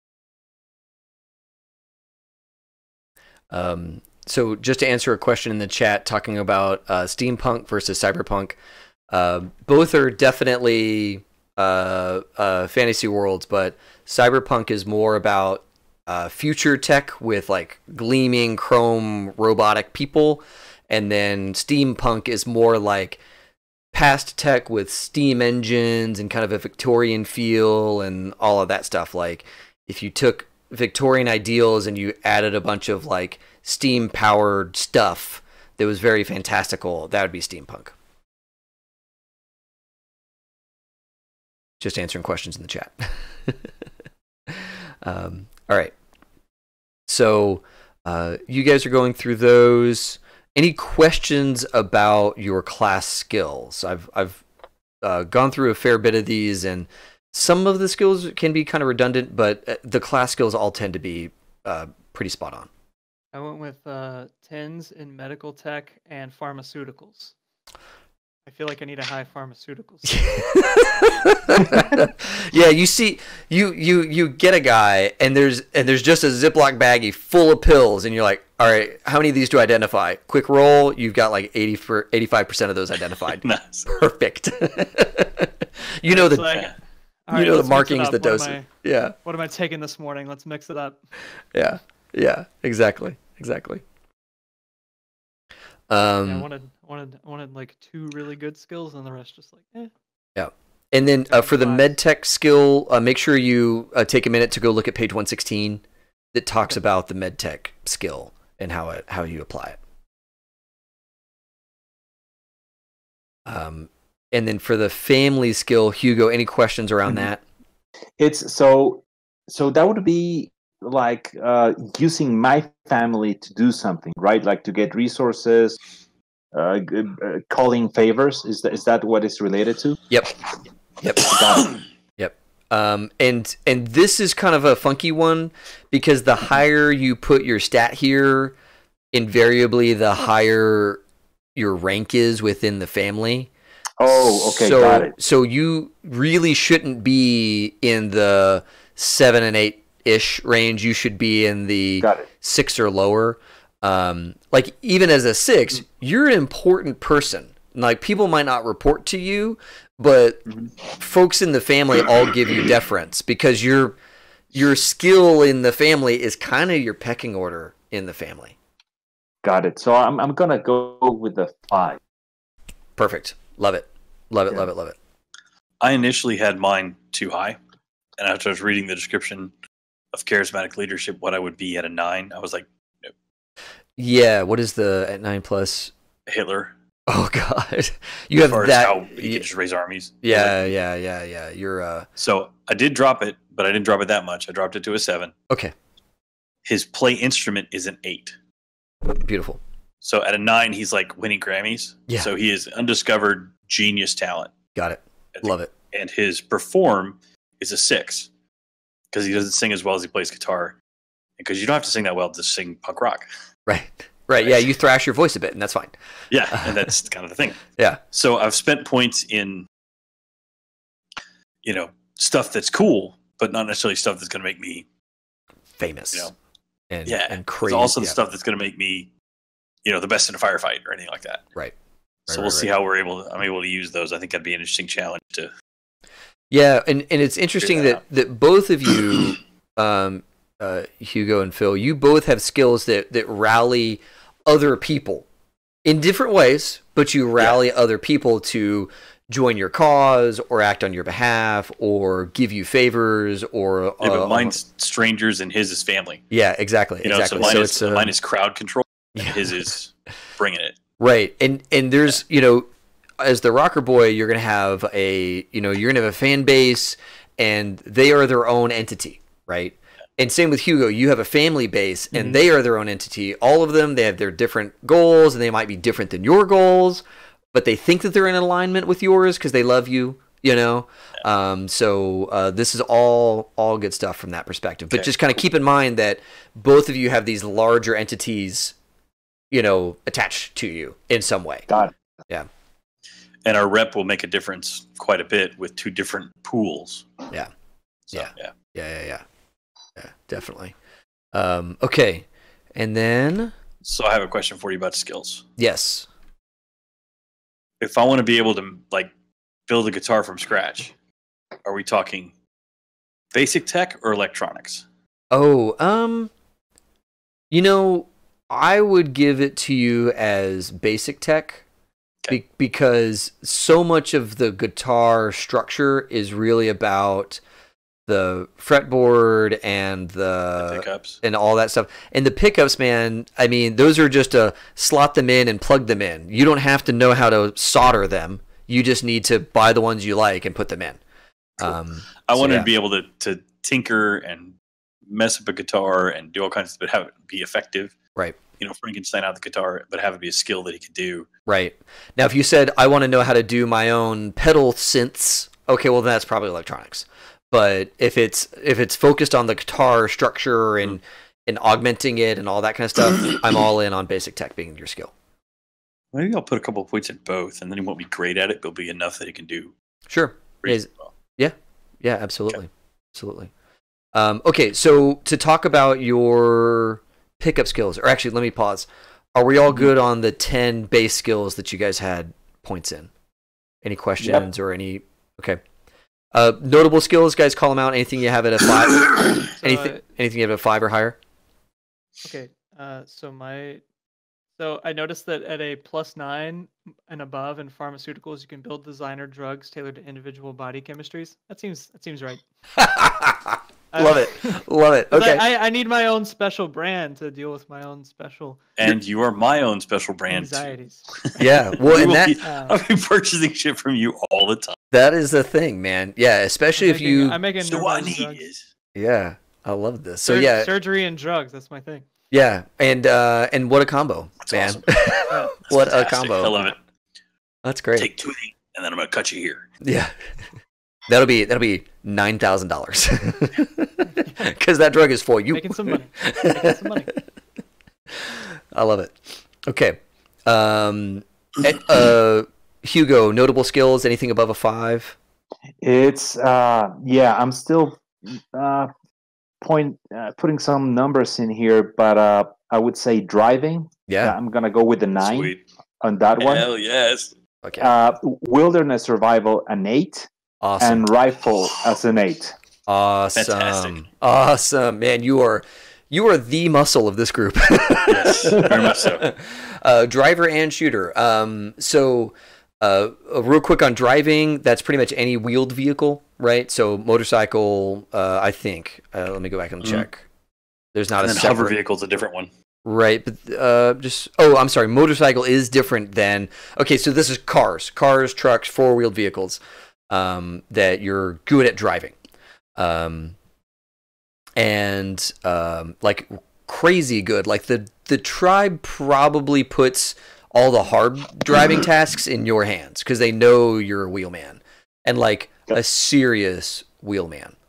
Combat driving, you can nudge a car just right to get it to, careen off while you stay in a straight line. I mean, with a 9, you're doing some fancy stuff.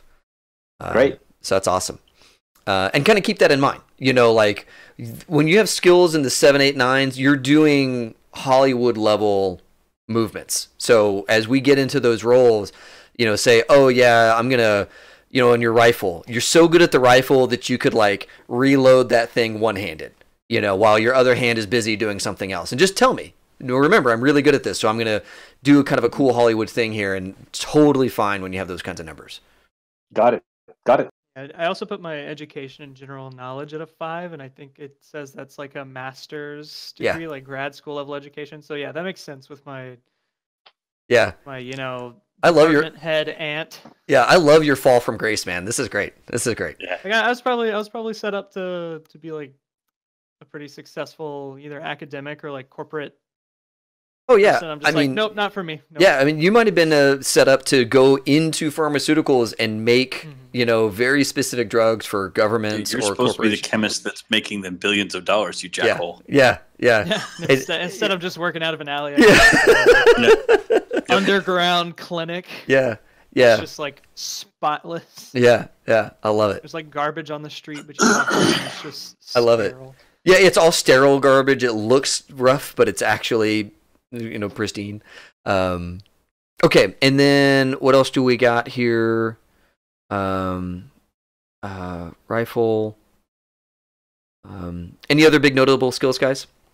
Yeah, I have a 7 in charismatic leadership, a 4 in persuasion fast talk. Okay, and I only mentioned that even though it's below 5 because it's going to be with the 7s. Right. Be screaming. That's a good point. If you have a skill that is related to something, one of your special abilities, then it jumps up. Yeah. So then I have a 6 perform. Okay. A 7 composition, which is writing. Yep. And like writing songs, writing books, writing any of that stuff. Yep. And then play instruments, an 8. Okay. So that vein, he's extraordinary.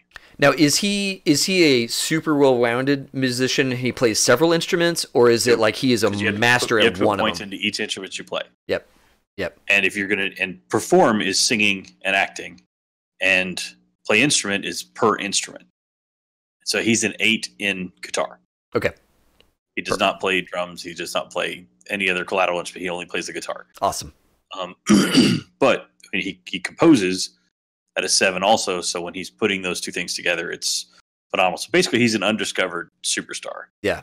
He's got all the building blocks to be really amazing. And really out there. Just unless he sticks his head out in a firefight, then he's in real trouble. Yeah. Okay. Good stuff there. So let's look at the pickup skills.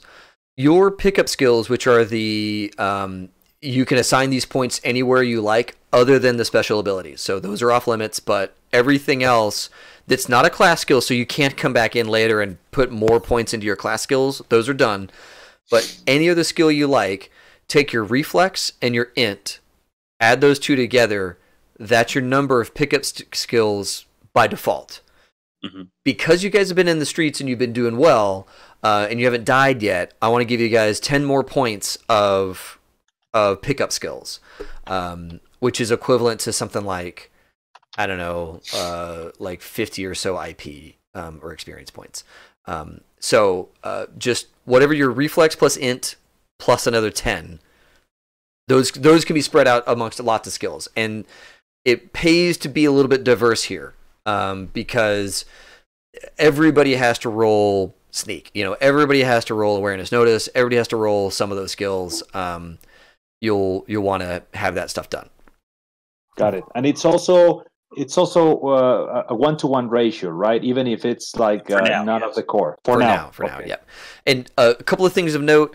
Typically, a 3 in something means that you can handle whatever a problem is, like a basic problem, without even rolling. Like if you have a 3 in handgun, I'm going to say you can clear a jam. If your gun critically fails and jams, if you have a 3, I'm just going to give it to you. You can clear that jam without even thinking about it. But if you have less than a 3 on your handgun, I'm going to say, well, you got to roll, because your character is still learning how to get that stuff unfucked. So just kind of keep that in mind. Anything you have a 3 or above, all the basic stuff you're going to have for free. Anything below that, even the basic tasks, you might have to roll for. Got it. So so for basic tech, that's one of my class skills, but it has like in parentheses a 2 next to it. So does that mean it takes 2 points to add to it, or what does that do? If you're doing experience points later on, I believe that's the case, right, Phil? I don't know. Actually, I was going to ask you that because I want to get a martial art. Yep.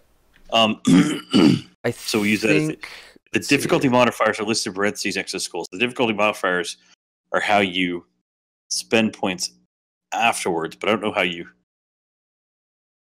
Yeah, I think that. Let's see here. The number of improvement points necessary to... Okay, yeah. So you are spending pickup skills, characters determine their... Okay. You are spending basically skill points on a 1-for-1 ratio here. Mm-hmm. Later on, when you get XP, that comes in the form of improvement points. And improvement points go against that difficulty rating of, now that you're out there in the wild, advancing this skill after character creation is now harder. And then also it's that That also kind of balances out against some of the stats, because sometimes you might really want to get a stat up. And so some of the skills end up a little bit closer to the stats in terms of costing. Gotcha. So you're saying in order to get a martial art, it's 1-to-1 when we first spin these. Correct. Yeah. We don't have to pay the difficulty skill. I don't think so, because if I go back and look at starting skills and pickup skills, these aren't listed as improvement points. They're listed as skill points. And the improvement point is a general point for anything, stats, skills. I think you can even use it on rep. So I mean, it's I'm okay with you guys doing one for one at this point. Okay, cool. Because I wanted to get martial arts, but I wasn't sure how I was going to be able to do that. Yeah. And kind of also read the description of these, because again, those higher skill points can mean some extra stuff that you might not be interested in biting off on, in terms of like what that skill means when you have that high value in it.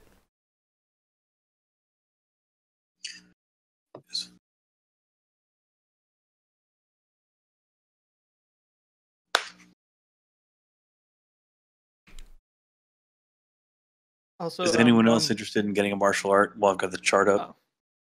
It's no, I was not thinking about it. I think I'm going more on my corporate background, so I'm cool. Going more heavy on the empathy side. Yeah, nice. There was a question earlier about languages. So the languages, let's see here.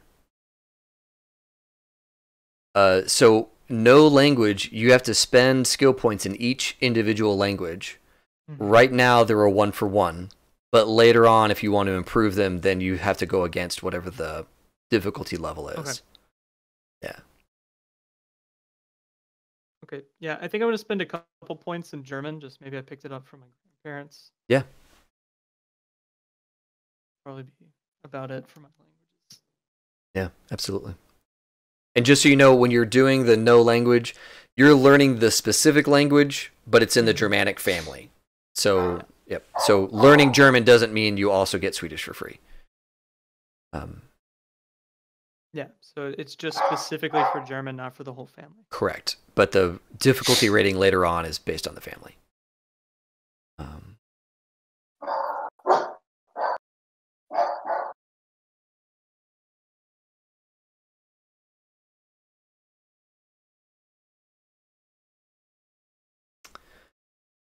Let's see here. Just so that it's clear, there's a couple of skills that they sound kind of similar, like shadow track versus stealth. Yeah. So shadow track is kind of a spycrafty thing, where it's your ability to follow someone without them noticing.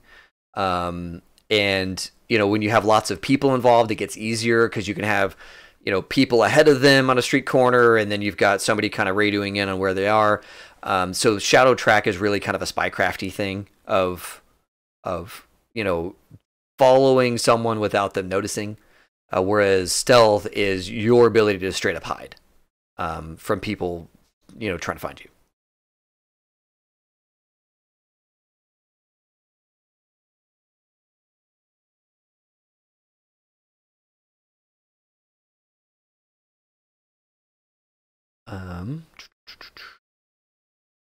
So is hide evade the same thing as stealth, or is that? Okay, that's the one that I was trying to find. Yeah. Because they feel very similar. I think so. Would hide evade be like avoiding shadow track? Is that what that would be? Oh, I think you're right. I think they do kind of. They try. I'm trying to find the descriptions, the long form descriptions. Hide evade's on page 49. 49. Thank you.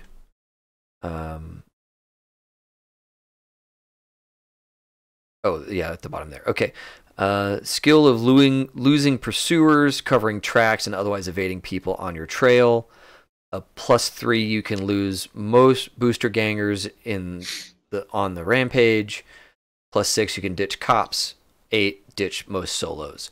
That does seem like it's the polar opposite of the shadow track. Sounds like that's the direct counter to shadow track. Then I would think that awareness notice is the counter to stealth. Let me go find stealth real quick. I'm pretty sure it's over here in the stealth. Skill of hiding in shadows, moving silently, evading guards. Yeah. So yeah, I would make awareness notice against stealth, and I would make hide evade against shadow track. And I would take those two. Really, the situation there is one of those things. You're actually out in the public, right? Moving. You're not hiding from everybody. So you one's in a crowd and one is not. Right. Exactly. Yeah. Yeah. One is in plain sight, and one is like, no, you're legit in the shadows. You know, on a rooftop or whatever it is, camouflaged. Historically, I had just combined those various skills and said it's one general thing. But for the purposes of being, you know, a stream, I'm totally fine for having those as two separate things and, you know, seeing if we can thread exactly when you use one versus the other. Okay. I'm going to take a few points and play instrument. Love it. Oh yeah, because you have a really nice instrument. You have to have a little bit. Yeah, I think instead of having it be like a bass, maybe be more of a classical type instrument. So maybe like a violin or a cello. Cello, upright bass. That's cool. I'm down with the cello, dude. I'm a huge fan of cellos. I think Cello's cello is awesome. something that he like can sit in like his back room in like a very quiet type of area. Is like his relaxation kind. That's why it's so like maybe valuable to him. Oh yeah, yeah. Is that it's like one of his ways of relaxing. Yeah, and I think I misspelled cello.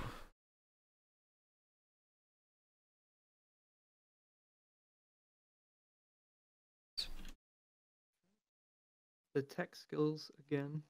I lost them. Oh, there.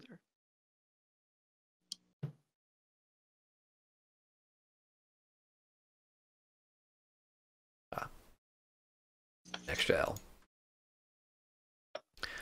Yep. Everybody who's messaging me on Facebook, I can't see them.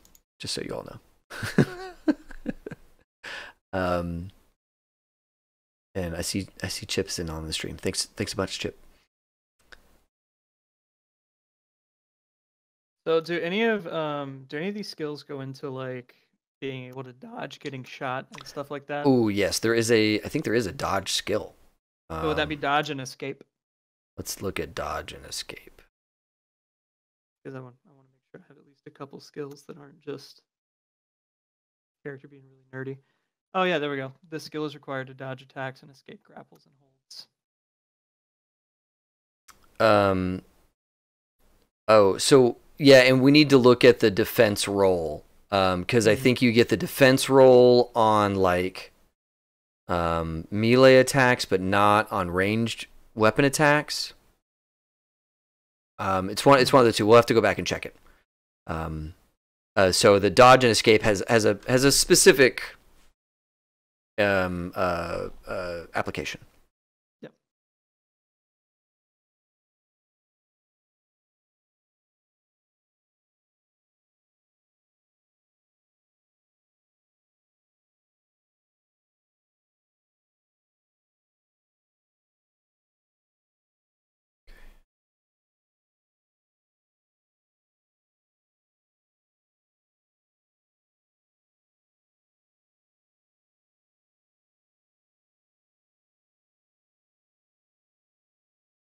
Stuff. I'll cut up over these things. Okay.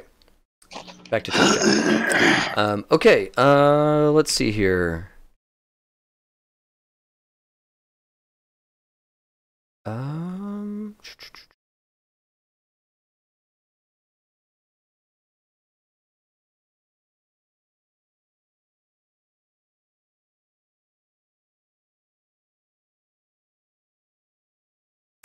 Yeah. And just to back this up, in the learning new skills section, after all the skill point stuff, it talks about saying you get IP, you spend those IP on upping skills, and you do it against the difficulty level. Whereas it didn't say that earlier on when we were talking about the character stuff.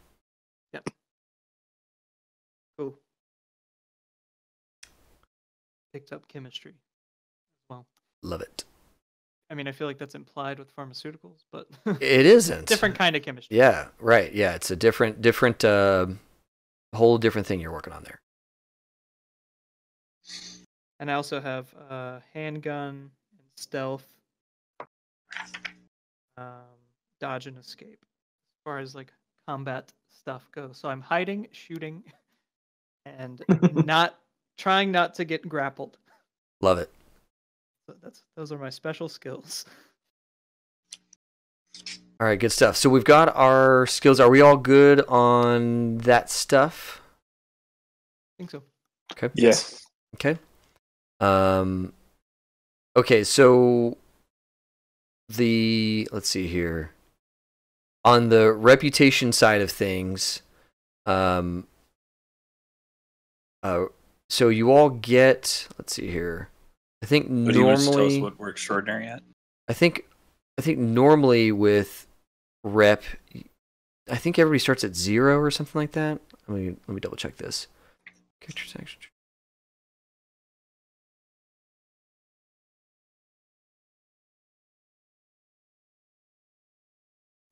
Okay.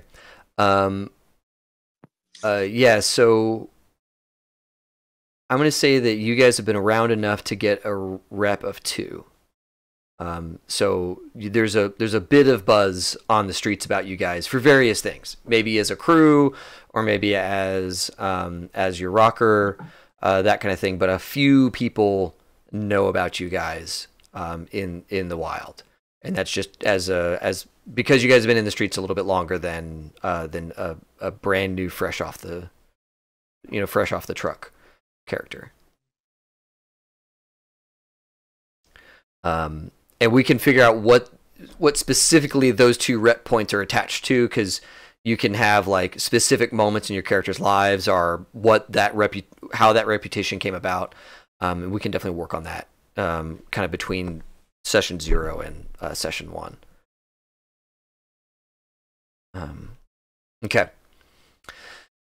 So we are about ready to start shopping. Unless any questions about skills, rep. I want to make sure how I spent some points is cool. Yes, Yeah. absolutely. I have a Taekwondo of 5. So Okay. that's pretty high as Yeah. far as like, because that's a difficulty modifier, a significant modifier on Taekwondo. Because it allows you to do dodge, it allows you to do a couple other things too. Okay. I have a handgun of 8. Okay. Your guys So really I good spent- at handguns. Yeah. yeah, I figured if he's gonna be on the streets like that, he's gonna have to have one thing fighting wise he's good at, and so he can punch, kick, and shoot. Okay. And those are both reflex based, and his reflex is a 10. Yeah. So that kind of min max there on that a little bit. The other thing is I bought 2 in pick lock and 2 in pickpocket. Okay. So like he's a little bit of street knowledge coming to be able to feed himself before he's able to actually start running gigs with people and playing music for money too. Okay. And a 2 in hide evade. So a bit of a hustler in that regard. Okay, cool. But not a great one. Just enough that he got by until he can actually play his guitar in front of somebody who will then pay him for it. Yeah. Yeah. You know, so that's kind of my backstory for that is that's how the first couple of street skills he learned to feed himself before he became someone who could feed himself. Okay. I do have 2 in brawling because brawling is a rocker thing, but I also have the martial arts. So it's like he started out at fist fighting, Sure. decided he wanted to learn really how to fight. Well, and there's probably a difference in the way he does it. Like if he's in the pit, he's brawling, and if he's squaring off against somebody, he switches over to his training. Yeah. Okay. Yeah. Okay. And then I took like I said, a little bit in tech, a little bit in electronics, and he's a 4 in dance, so he could be a professional. He's just high enough that he could be paid to be a professional dancer. Gotcha. So he actually really does have all these stage skills that his family thinks he's wasting or whatever. Sure. And he's probably not using to their fullest effect. Yeah. Okay. Okay. Oh, I didn't like mention earlier, but I did end up with a 9 in basic tech because I wanted to make sure I had the basic tech required to show up that one Oh, that one gang member dude, that yeah, no. You would have had that at like a 5 or 6. You know, so no worries there. That's awesome. But having sure. having a 9 basically says, yeah, you're gonna get through whatever that thing is. I really showed him up. Yeah, and like That's awesome. I love it. The cool thing is like basic locks are like immaterial to you. Wait, no, is pick lock separate from basic tech?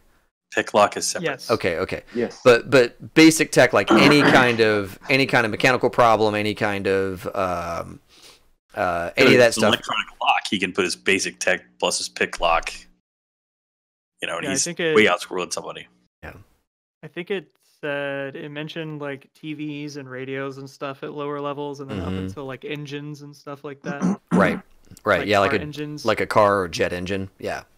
I think it said the 9 was getting into car engines. Okay. But not like aircraft. Oh. I think it specifically said no aircraft. Oh, is the aircraft? Oh, I bet. You know what? I think there's like a separate aerospace something or another. Yeah, it says at a skill of 9 or better, you can build a simple computer from scratch, put together a race car engine, and maintain any kind of industrial machinery. That's right, aerotech. Aerotech is the planes and stuff. Okay, cool. But it says just like Mr. Goodwrench doesn't know how to build and service an F-16, so I can't necessarily get up in there. But okay, gotcha. And then, did you get some cybertech skill as well? I did not, but I can split that. Because as part of a Ripper doc, you're probably going to want to have just a little bit of that. Fine. I'll move that. I'll move one of my skills and put a 3 in it. Okay.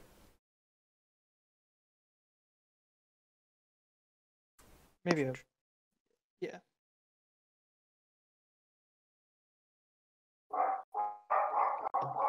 All right, good stuff. Yeah, like cryo tank operation. I've never seen a character take cryo tank operation. I don't know why. Like how often cryo tank comes up in a Cyberpunk game. Because normally it's like, no, that guy's gone. Like there's not a let's shove him in the tank and save him. It's like, no, that dude's dead. Yeah. Okay. Let's see here. Hugo, you mentioned earlier your stuff, but what about these additional skills? Anything notable you added in? I actually ended up skills. So I'm going with first of all, education and general knowledge. I'm going to have a 5 in there.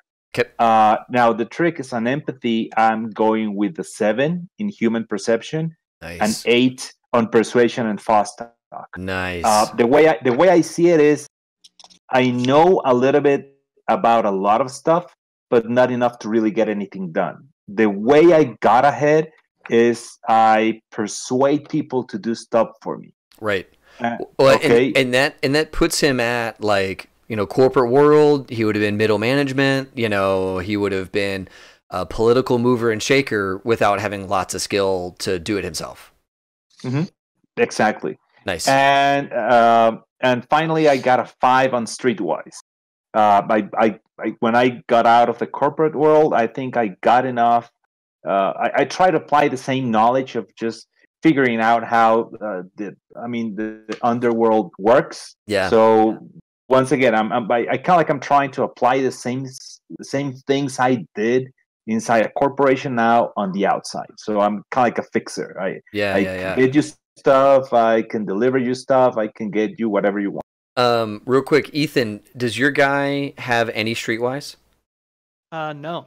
I love this. Okay, perfect. So maybe when the two of you got together, it was, I have all the skill to make custom drugs and the ability even, you know, you might even have the workshop that allows you to do it. And Hugo, your guy, Rich, he has the connections to actually move the product in a safe way that doesn't get you guys burned. You know, I wanted my guy to be kind of useless in a lot of ways, but like very specialized, because I didn't want a guy who's like, I'm super smart and I can't talk to anybody, but I'm also like super good at guns and stuff.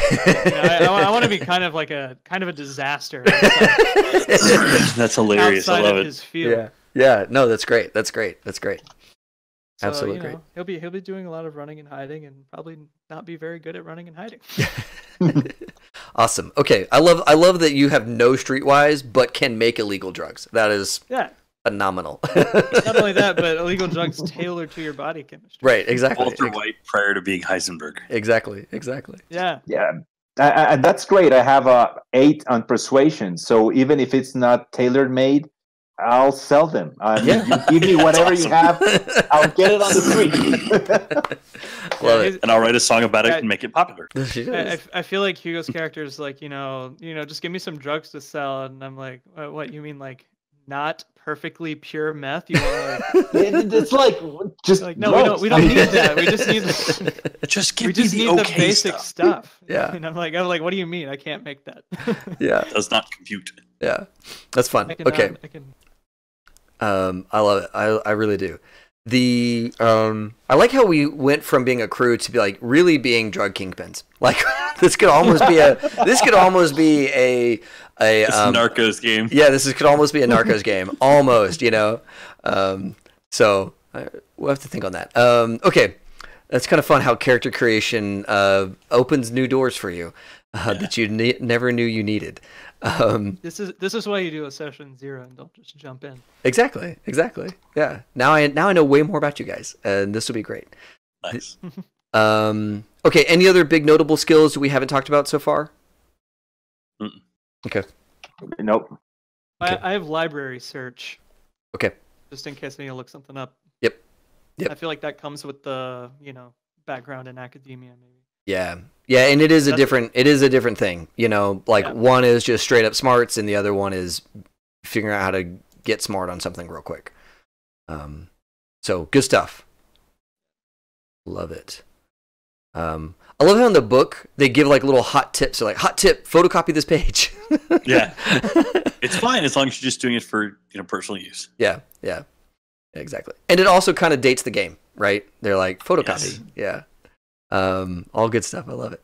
Okay. So we went through skills. All right. The next big thing is shopping and getting you guys outfitted with the stuff. I forget how there's got to be a page where we do. Oh, here we go. Ha ha ha ha ha. Occupation table. This game has so many tables. I love it. Okay. So your role.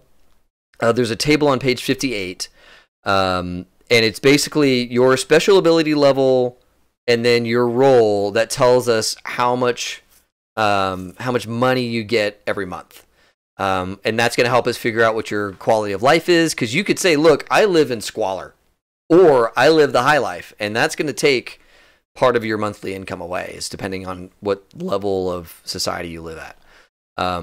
Like if you have a really nice lab, like your drug lab. If that's a really nice thing, you're spending money every month to maintain that. If it's a shithole, you can make drugs in a trash can. I don't know. Like they're not going to be good, and they might kill some people, but you could do it. Okay, so on this chart, real quick, what was your rocker at? What's your rocker ability? 7. So you're you make the equivalent of playing in the big clubs at $2,000 a month. Now he might be playing tons of small clubs, so I think I'd rather him be a little bit less successful than that, just for beginning the story. Sure.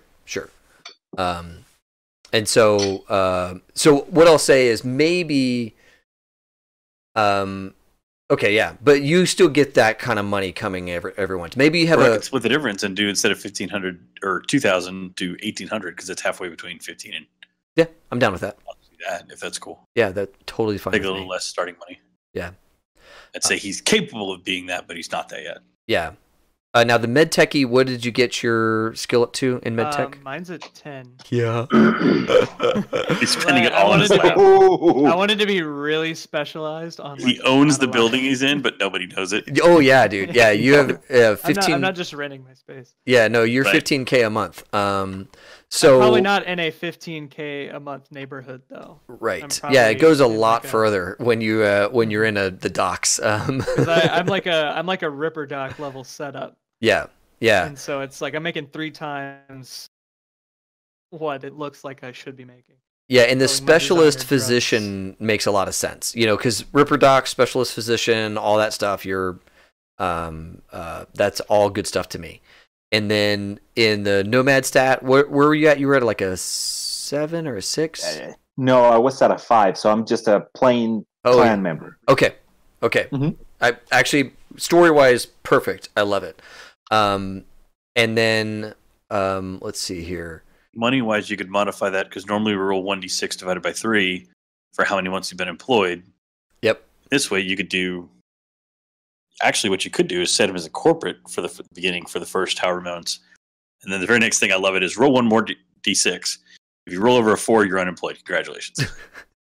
Where's the money page? Looking at page 59. Oh, 59. Right next to the table. Yeah. Okay. Special ability. Oh, that makes perfect sense. Okay. I see what you're going for then.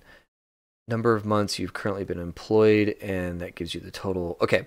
So, yeah, because you guys have been around a little bit, I'm okay with you guys doing, let's see here. 1d3 divided by 3 to determine the number of months you've been currently employed. Let's just do a straight d6, okay? And for Hugo, half of that d6 value is going to be in the corporate. Okay, got it. At like a let's call it corporate at a 6. Okay. At whatever that corporate 6 is at. $3,000 a month, yeah. So at 3, okay. Yeah, roll a d6. The first half of that number is corporate pay, and the last half of that number is nomad pay. And that'll get you your 6. Nice. Great. Perfect. And then 3 months at 1,000. Okay, got it. Yeah. See, what is? Oh, geez. Oh yeah, dude, you're crazy rich at 6 Yeah. at 15,000. Yeah, dude, That's a lot. Yeah, you're gonna have a lot of stuff. Like we might not be able to finish you buying all your gear just because you got so much money. We're gonna have try to get a lot of cybernetics. Yeah. That empathy. Yeah, and well, with that kind of money, you could start to get the really high end stuff that takes less of your empathy away. Like BioWare I feel like my character would have invested a good bit in like some kind of armor. Yeah. Maybe some like subdermal. I was about to say like there's the classic flak vests and all that kind of stuff, and then there's like you mentioned subdermal, cybernetic armor, bone hardening, all kinds of stuff. Just to keep himself from dying because he has some self-awareness. He knows he's fragile and can't. Exactly. Very well in a fight. I'm buying a shotgun. Okay. I do not have the ability to use a shotgun. Oh, but you have the ability to wave one around. Yes. Hopefully, that's I'm buying a $900 shotgun, but I can't shoot it. That's fine. It's a great intimidation stick. Hell yes, it is. Where do you put like money and stuff? Oh, I think on the back of the sheet there's a place, or maybe there's not. I don't know. Let me go back and look at the sheets. With all the money you have, whatever you want. There's a section cash. Yes. Cash. I don't have that sheet. Mine looks different. I'll just put it somewhere. You know what? Do you have the drawing of character box? Yeah. That's where I always put my money. Okay. I never draw my character. I just like, where's the money, and then let's spend the money. It's 90,000. God, I love it. $90,000. You have 10 times the cash I do. That's badass. I'm Heisenberging it. Oh yeah, dude. Nice. Oh yeah, that's man. awesome. Yeah. Okay. Fun stuff. You know, one thing I used to do is I used to make people roll their special ability. And to just deal with it, whatever it was. Nice. But man, I love this. Okay, let's get back to the gear and all that stuff.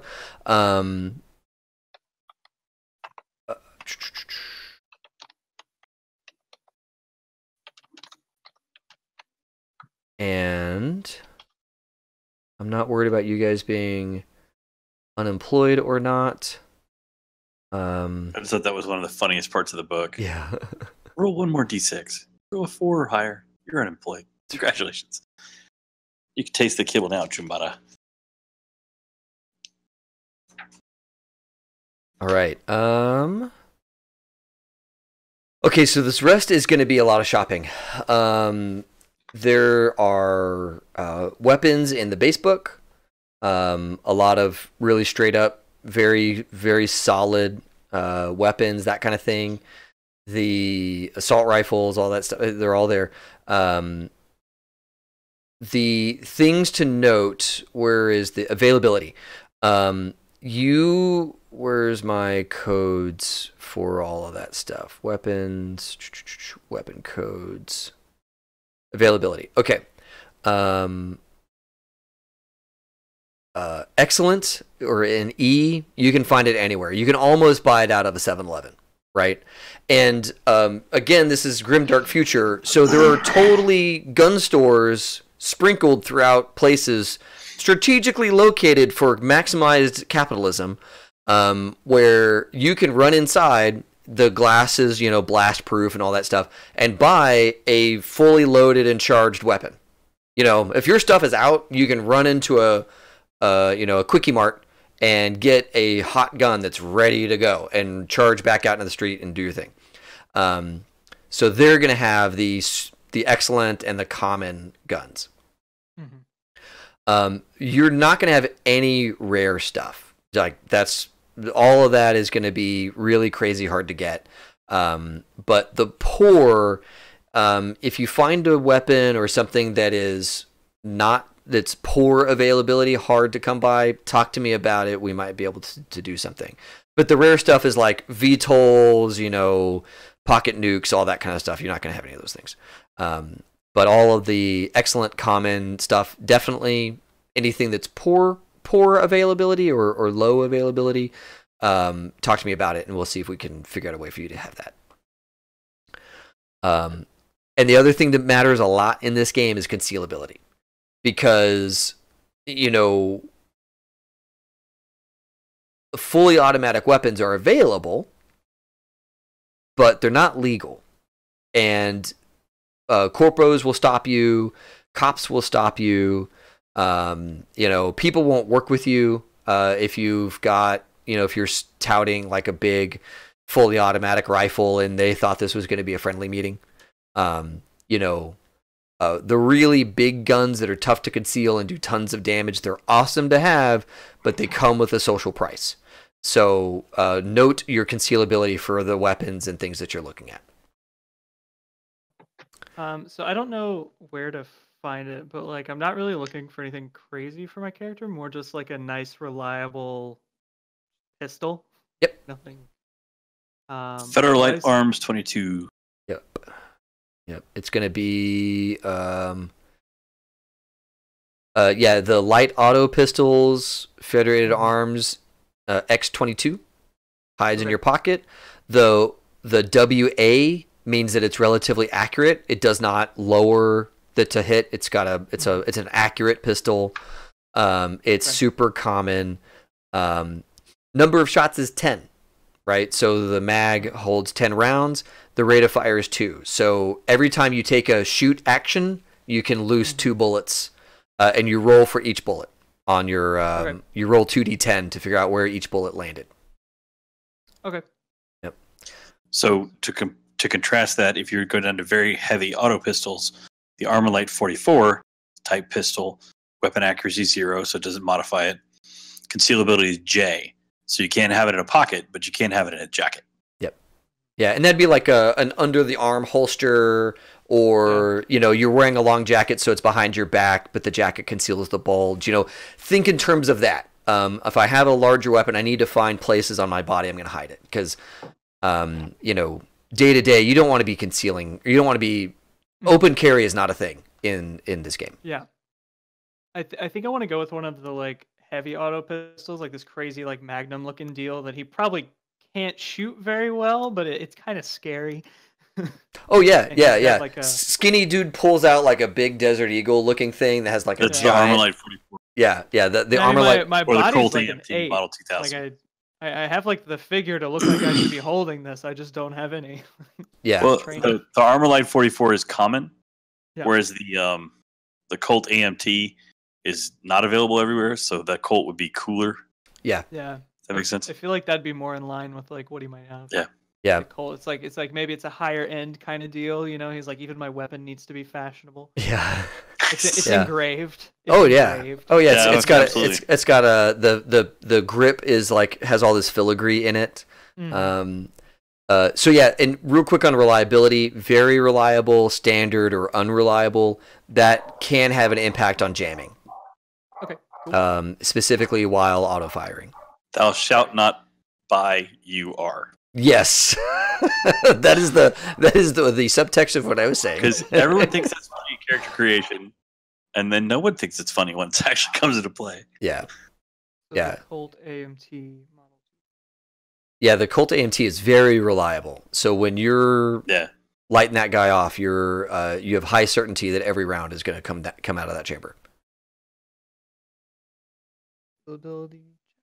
Okay, cool. So I'm done with weapons. Nice, nice. Nice. That's it. Just the one. Yep. Yeah, I'm getting 2 pistols, 1 light, 1 heavy, very heavy, the Armor Light. Okay. And then he bought a rapid assault shotgun, but he doesn't have the ability to use it yet. He'd like to learn how. Sure.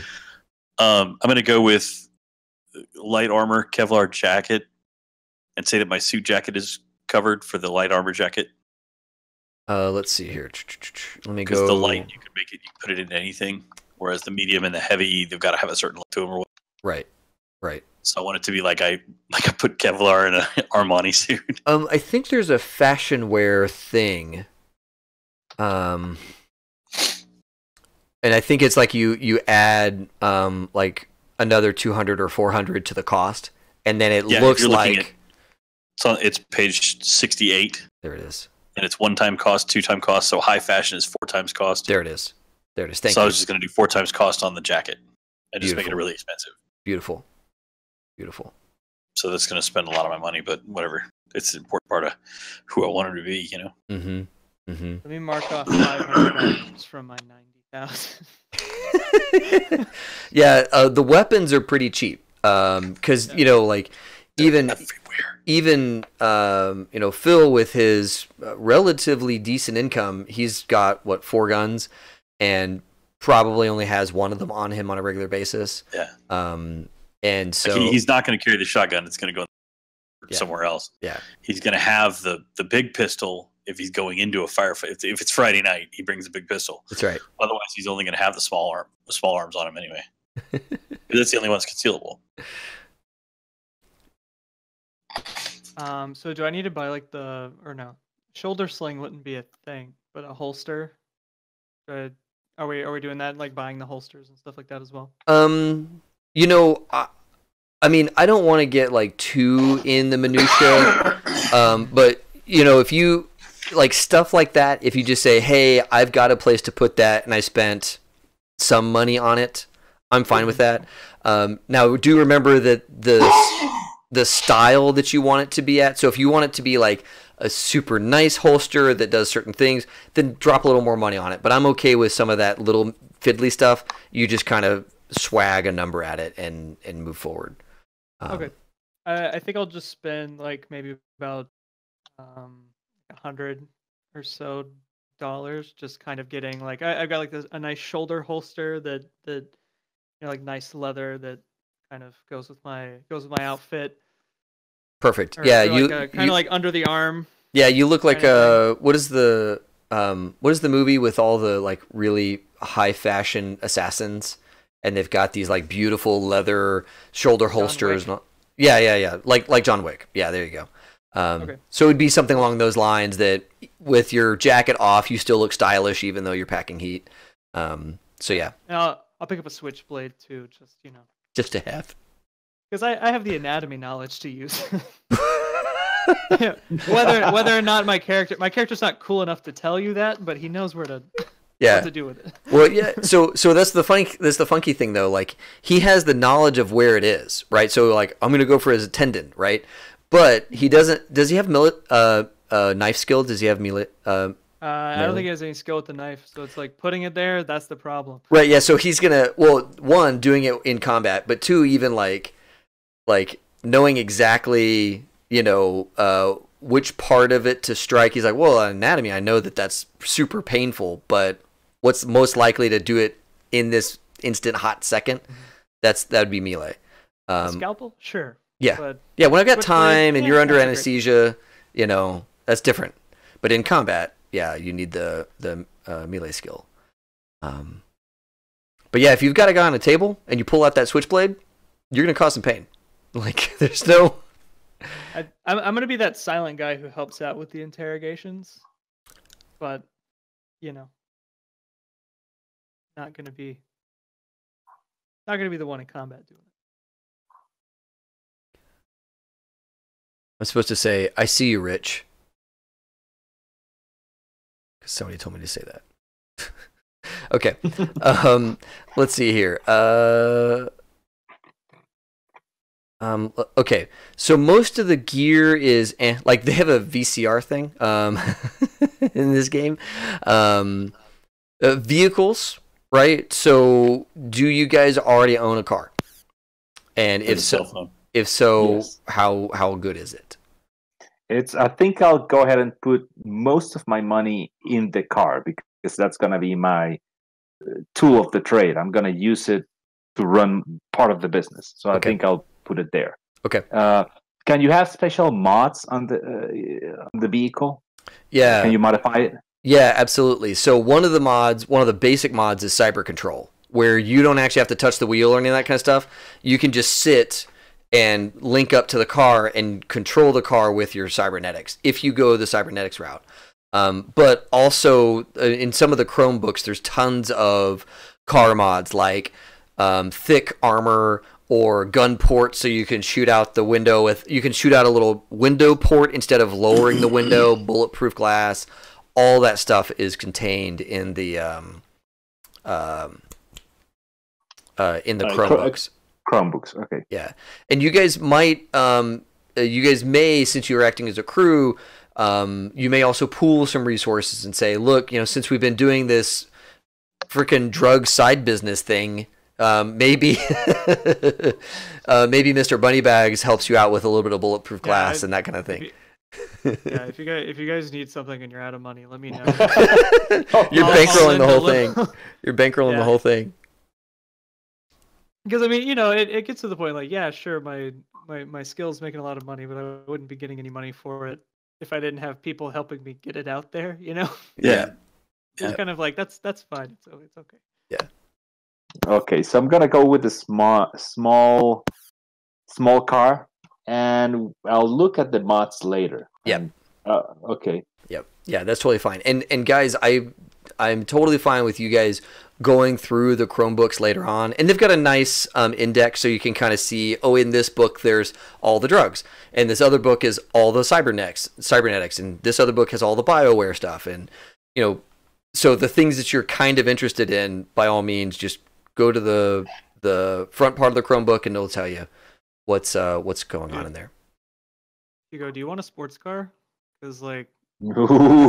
feel like you have the driving skill for a sports car. Let's do it. Okay, yeah. I'll get Hugo the sports car. He can have it. Yeah. Nice. I love it. I'll bankroll the sports car. Hell yeah. Got it. Love it. You can spend your money on some armor. I got the armor. I think I'll probably go for the mods on it. So yeah, you can mod it out. I got the car. Love it. On the lifestyle stuff, there's stuff in there for like cell phone services and all that kind of stuff. Don't worry about those monthly costs because, these days cell phone packages could be pretty small. Burner phones that you prepay for, that's super cheap. So some of this stuff is just from the pricing we had in the 90s. So don't worry about those bits. The health plan though, or the trauma team account, if you want those things, yeah, you are gonna have to pay for those.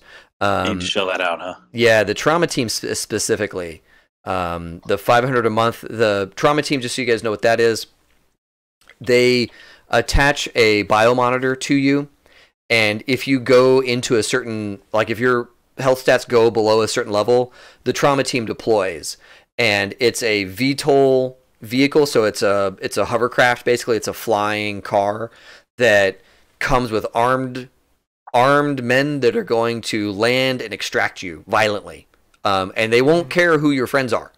They're just, everybody around you is a bad guy except for you, and they're gonna pull you on that trauma team thing and get you out of there.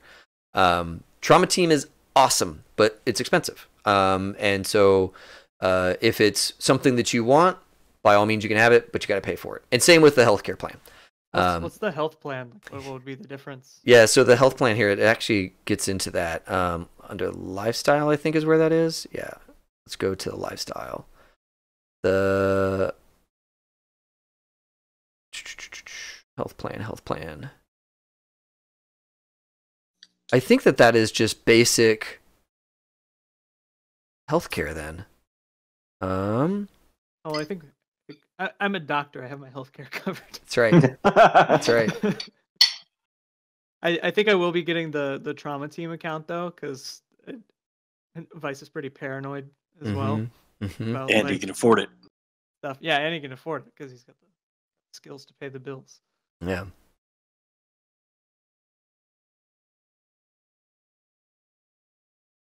So is that, do I just subtract the 500 now and you'll let me know when I need to pay it in the future? It's just, that's out of your monthly. So now going forward, whenever we start a new month and you get your stipend, just take 500 off. Okay. Cool. Yep.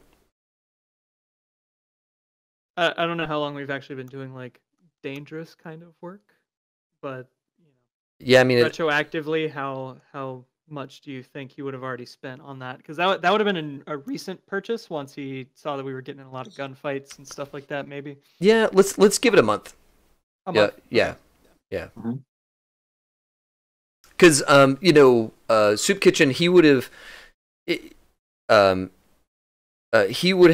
started you guys out on lightweight stuff just to see can you actually do a thing, and can you actually talk to somebody without turning into a giant idiot and starting a firefight. So he would have started you guys off at that stuff, and then worked you up to the higher end stuff.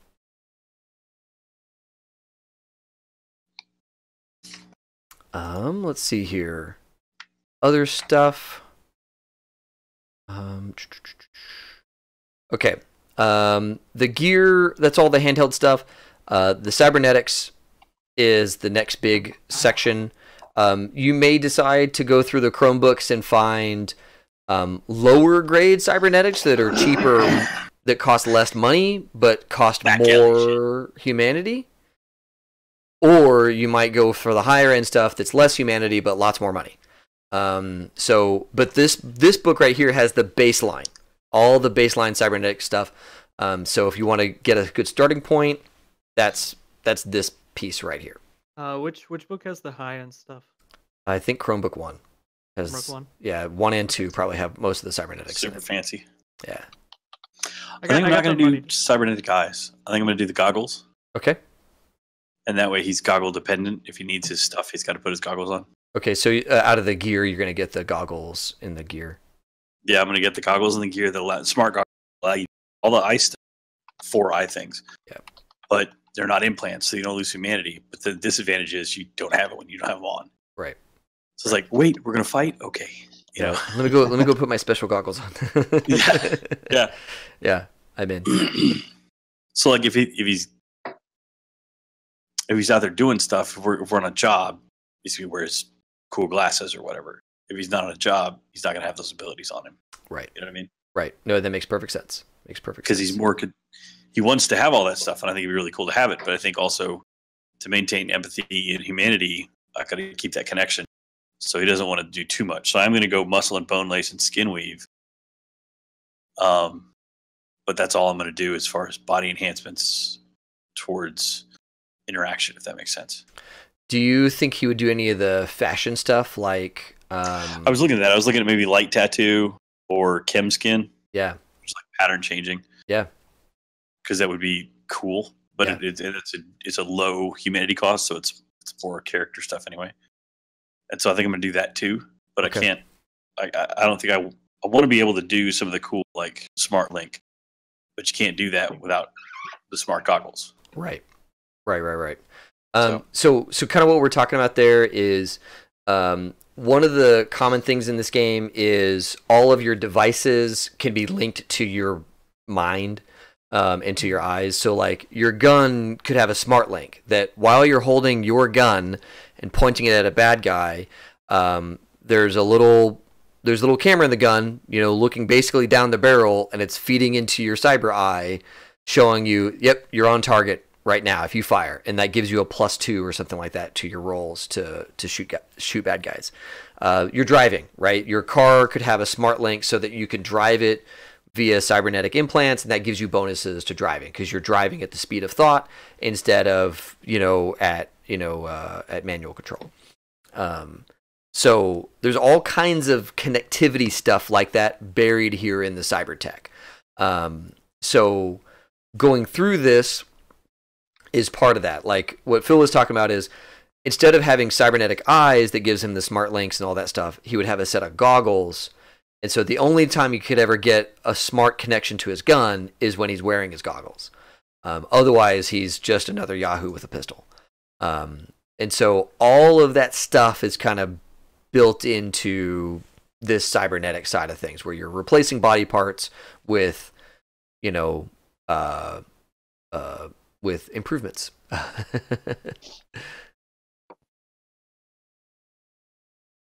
Okay. So I've taken a -6 on my humanity. So it's not even to 9 yet. Okay. Because I'm a 1d6 and a 2d6 and I rolled a 3 on that, so I got lucky. Nice. And since skin, I got 2, and a light tattoo is 0.5. Okay. So basically, he changed his skin to muscle and bone lace and skin weave, but the skin weave comes with cool color changing factors and a light tattoo. Awesome. So let's look at the muscle and bone lace. Where is that? Oh, so muscle and bone lace. That's a BioWare thing. It raises your body type up, so it makes your stuns better. It makes your means you can lift more and all that kind of stuff, and you just look stronger. You got more muscly, sinewy stuff going on there. I don't want to look stronger. Oh, okay. Is that cool? I'm okay with that. Yeah. Okay. Yeah, that's fine. I want to look like a scrawny guitar player. Yeah. Like Dave Navarro or whatever. And you've got the skin weave as well? Is that what you said? Yes. Okay. Yes. And skin weave is also synth skin, so it's color changing. Gotcha. So just so you guys know what the skin weave is, that is that's one of the straightforward full body armor things. So from head to toe, you get an armor rating of 12, which is really important because it only takes 8 damage to destroy a limb. And if you remember back at our pistols, some of those pistols are rolling like 3d6. So mine's 4d6. 4d6, yeah. So making 8 damage happen ain't that tough. So it's not that hard to lose a limb. So having a flak vest, helmets, flak jackets, all of that stuff is really helpful. And then also finding some of the cybernetics and BioWare that gives you full body armor as well helps you negate small arms fire, pistol fire, that kind of thing. So I'm going to be the skin weave with a Kevlar vest. Okay. So that I'm layering, so that it has to get through the Kevlar vest before my skin weave kicks in. Yep. But I mean, really, we're just talking about anything about over 5, and it gets through the vest anyway. Right. And the vest only covers the torso, right? It doesn't cover the legs, the arms, the head. The jacket is torso and arms. The Okay. T-shirt is torso only. Right. Yeah, so it's important to note which body parts are covered, and when you look at your character sheet, there's all those body parts listed, and then armor ratings for each one. So as you're layering your stuff, that's how that comes together. And obviously, let me know if you have questions or if you want suggestions on things to do. There's a couple items that are really straightforward, like Phil, went straight for muscle and bone lace and skin weave. Those are 2 very common items for people to add to their character if they expect to run into combat. But there's better ones if you expect to be kind of a more of a thresher in the front more often. So in this case, you said that the limit is humanity, right? And that one's equal to the body? The humanity is your empathy times 10. Okay, got it. And then as you buy synthetic stuff, you lose humanity. So right now, by buying everything I just did, I rolled to see how much humanity I lost. And I've lost less than my first 10 points. So I don't reduce anything. It still stays at, my empathy stays at 8 / in this case, 73 or 74. Right. Okay, so here's a question. I'm looking at the list and it says 2d6, but then it has a list underneath it. So, for example, I'm definitely going for the vehicle one. But it says 2, so that means I roll 2d6. Or where's the what page are you on? It's okay. 1 minute, I lost it in here. It's some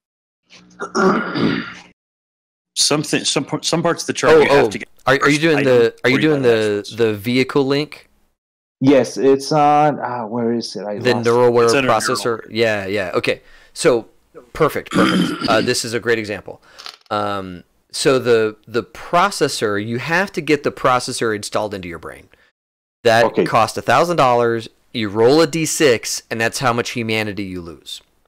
Okay, got it. So it's basically for the processor alone. Yeah, so it's basically at the time of surgery, you're going to lose a little bit. So you're going to lose some just by putting a processor in.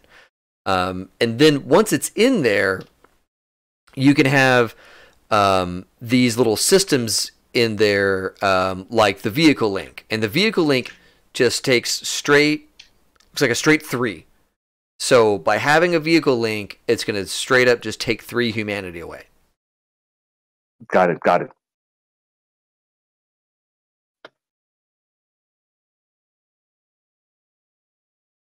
Okay, so is the cyber optic, is that like all in your eyes? Yeah. Right? Yeah. So I think I might get the micro optic. Micro optics, yep. I really like, where's the gun? Dart gun. I really like the dart gun. Shoot darts out of your eye. Yeah. But I see why it's 2d6 times 2. Yeah. And it's wait, 2d6 times 2. No, it's not times 2. It's 2d6 per eye. Oh, okay. And then each enhancement is whatever it is in the column. Yep. So the dart gun would be 2 humanity for the dart gun alone. Yeah. So you'd be 2d6 for the CyberOptic basic eye module, and then plus another 2 for the dart gun. Oh, I see. Yeah. Okay, gotcha. Yeah. And I'm not smart link through goggles. I'm not saying that you should get the dart gun. I just think it's funny that there's a dart gun. Yeah. That is pretty funny. I can't do the smart link through the goggles. The goggles can only do cyber optics. Oh. So I won't be getting a smart link, which would be... Well, you could get a targeting scope, which would give you a +1 on smart gun attacks. Womp. Yeah, see? Oh, man, that's rough. I can't smart gun. Cyberlink? The Cyberlink is under the processor. Processor. Yep. Yeah. And I'm going to have a cyber character without a neural processor, which would be a first. That's awesome. Yeah. Trying new stuff.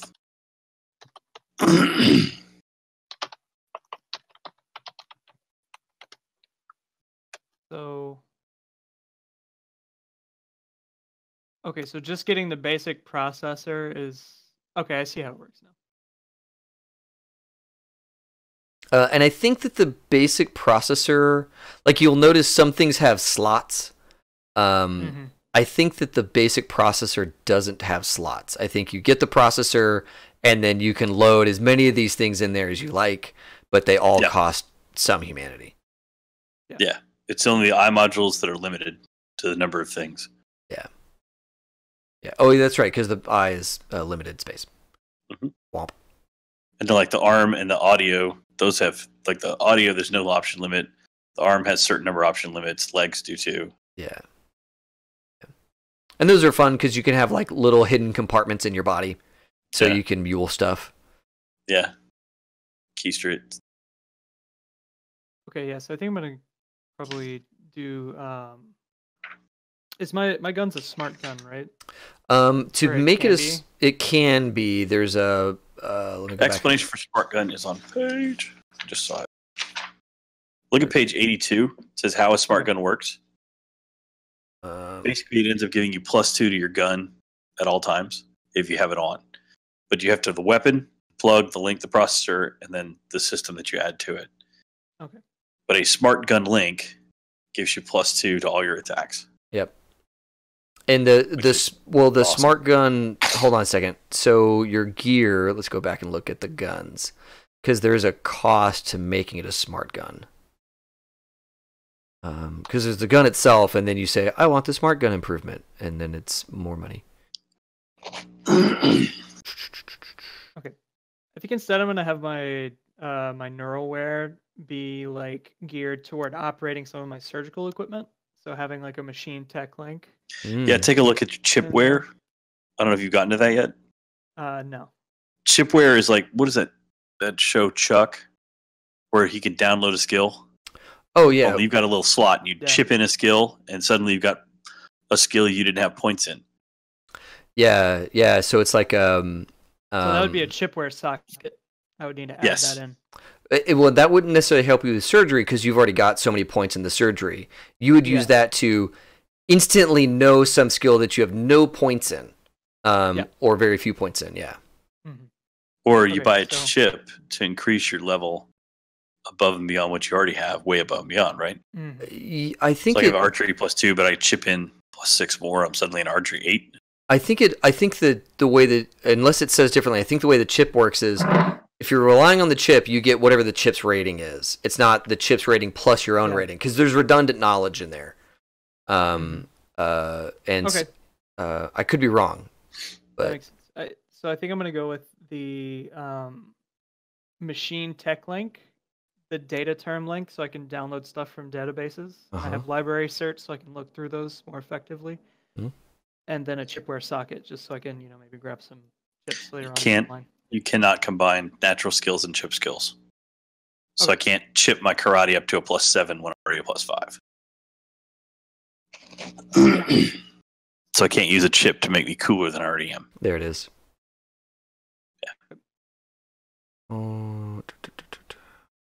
But it is cool that you just hang on, because your chip socket holds up to 10 chips. So you can give yourself +2 or +3 in 10 extra skills just by chipping in and paying for it, which is pretty cool. So the humanity loss is 6. That's not bad. You also can get a Mr. Stud sexual implant. See? You can get all kinds of stuff in this game. But yeah, I wanna maybe in my lab have some surgical tech that I can link with. Hell yeah! To help me out with doing stuff. Yeah, absolutely. Tech link. Man, I'm still trying to find this smart gun cost. How much does it cost to make your gun a smart gun? Both of those links are 2 points each. Mm-hmm. Okay. So I'm still at a 10 empathy. I'm at 92 humanity so far. Let's see if we can knock that down a couple of notches. What else you want, buddy? Let's mess up you a little more. That'd be great. Those are both 100. You could get stress analyzer, amplified hearing. You could get cyber arms and then give both of them armor, so they're SP20 each. So you could just put your arms up, and that would give you all this stuff. Okay, so that. Oh, and the chipware socket. So that's a D6 divided by 2. Okay, so that's 2 more. So I'm now down to 90 humanity, which would drop me down to 9 empathy, right? That sounds right. Huh. Something's wrong with my book. That's neat. Sound editing. +2 to awareness to overhear specific conversation. That is pretty neat. Yeah. 200. I'm at $65,500. So we're chipping away at it. Wow. The money back. Oh man. Gills. Okay.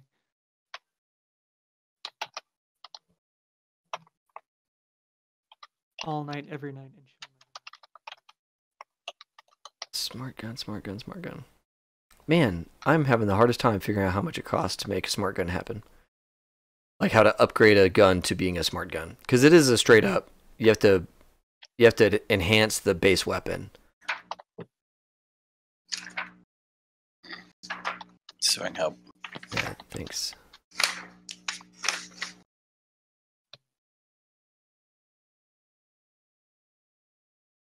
I had a character in a game with a linear frame, which is like those big, think Alien, you know, when she grabs the big like yellow exoskeleton and fights the alien thing. I had somebody with one of those once.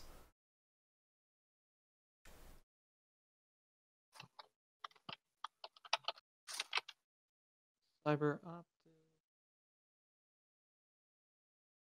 I don't think I want to mess with my eyes. Okay. I think that's probably like one of his features, like those crazy blue eyes that he wants. Oh yeah, exactly. And So it is would that be back in gear with like goggles or something, maybe like some like yeah. So you can get some goggles. The smart goggles. Smart goggles can be outfitted with chips to simulate effects of up to 4 cyber optic options. Mm-hmm. Can come with a smart gun plug and cables, allowing the targeting scope option to be used. If you still want all the other stuff to make your stuff smart gun, you could still get the targeting scope in your goggles. The goggles are $200, and then you still have to pay for the individual cyber optic options. Yeah. But do they wouldn't pull from humanity? Correct. Yeah, you're no longer spending humanity to do those things. But you have the, like Phil was saying earlier, you don't get the benefit while your goggles are off, and you're not wearing the goggles all the time. So the goggles were 200? Yeah, 200. But...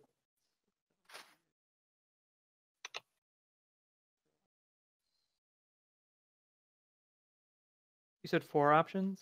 4, yeah. Yeah. They have 4 slots, so like the dart, I think, takes 3. Okay. It doesn't say for the micro optics. It's going to be 1. In general, it's always 1 unless it's something special. I see. It says when it doesn't. Yeah.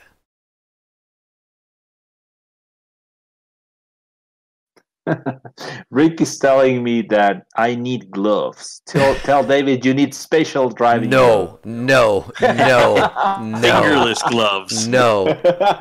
Rich is a bad human being. He's sending you out down a dark path, my friend.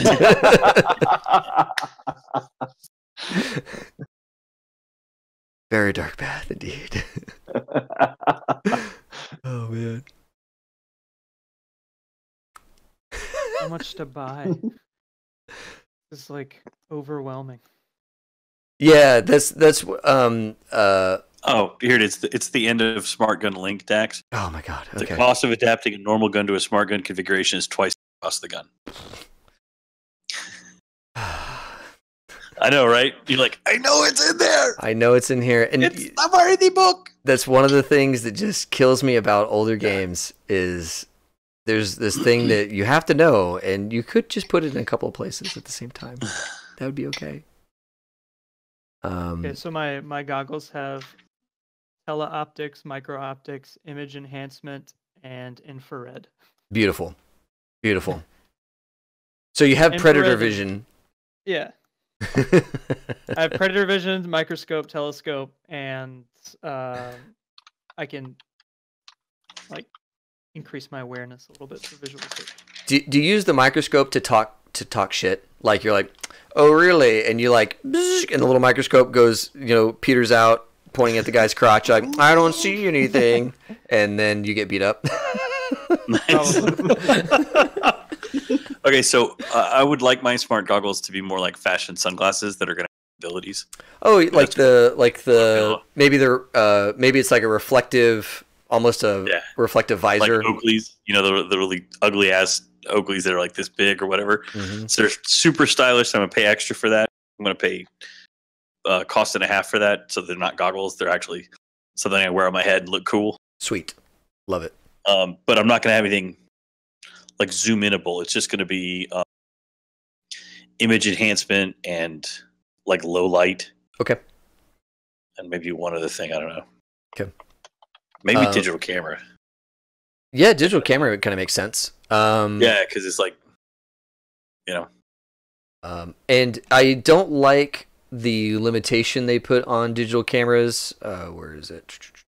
Shoots up to 20 images. Yeah, we have better technology than that now. Yeah. And even if I say they're like, even if I say they're 3D GIFs, like 2-second GIFs, no. Let's just times 10 that number. So it's 200. Okay. And I'm going to use low light instead of ultraviolet just because low light makes more sense that glasses would do, but you know what I mean? It's slightly less technology. Yeah, I'm down with that. I like it. So it's cool, but not like uber cool. What is a ripper? Oh, the rippers, is that like a weapon, or is that like? Yeah, it's a body weapon in the hands. It's basically you get little knives coming out of your hands. Okay. There's a couple of different things like that. They've got Wolverine claws. They've got like a saw thing that rips out. They've got what are called big knucks, which are, imagine giant brass knuckles in your hand. Mm-hmm. Yeah, stuff like that. Yeah. Do I So is there any sort of things I could put in like if I got cyber arms, any sort of equipment I could put in that would be specifically suited to like the Ripper Doc kind of sure. stuff, or no? Let's see. Yeah, you can put a whole med kit in your arm. Yeah. Oh. Where is?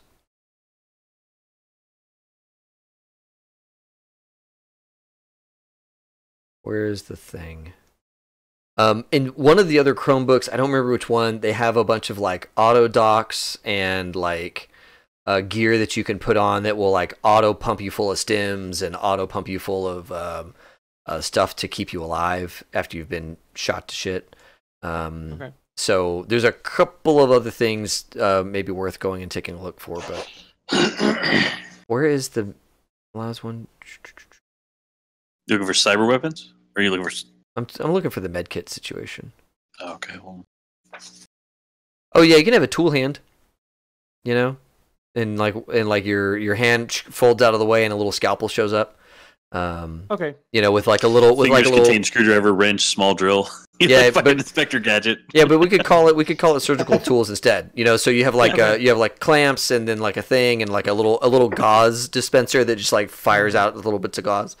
Okay, so yeah, I'll have the let's say like the non-dominant hand. So I'll say he's left-handed, so we'll put the right hand as a cyber arm, and so that's like his tools, but his left hand is still like his dominant hand, so he keeps it for like fine-tuned stuff. Love it.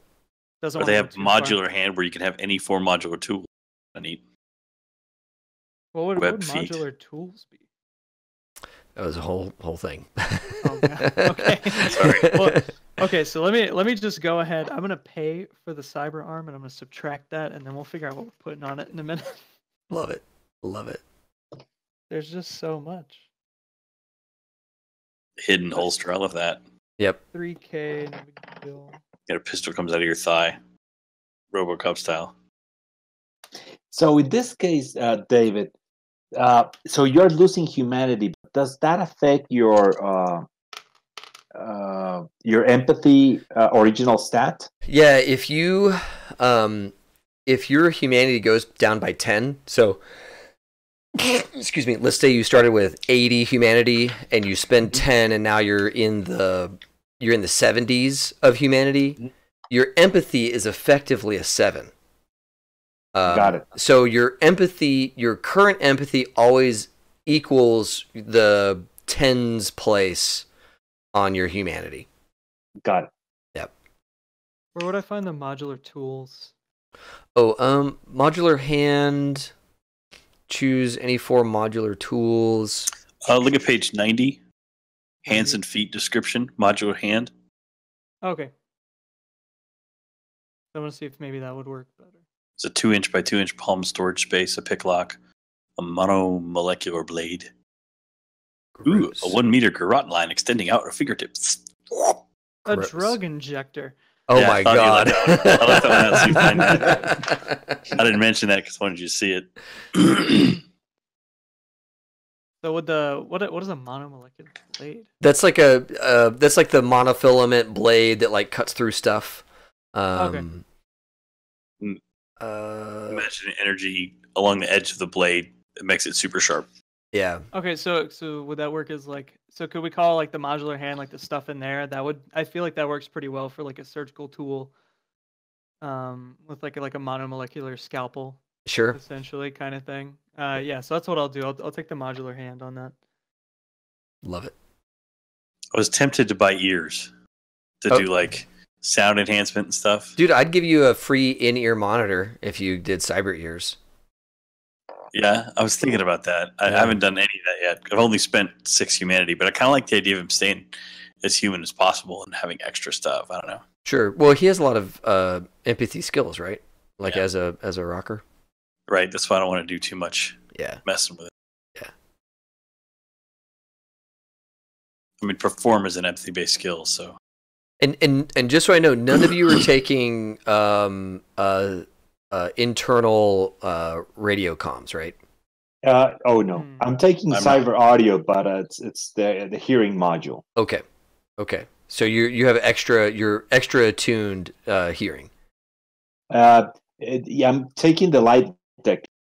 Oh, nice. Nice. Awesome. I love it. I love it. Hey, Dr. Moneybags? Yes. Would you please buy us earwigs so we can talk to each other as radios? How much and we is don't that? have to put in cyber plants for it. I mean, yeah, I'll buy them. How much is it? Like market? I don't remember. Earwigs? Like just the little bitty radios.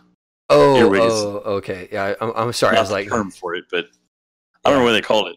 Yeah, one second. Oh, for my arm, I think I'm also gonna buy like. It's the Tight Beam Radio Link. Yeah. Yeah, 1 second. I think I want to buy some armor for my arm too, so I can like hold it up, like you said, maybe protect the face, and the torso. Have that one super armored surgery arm. Yes. It's your moneymaker, man. You got to protect it. Yeah.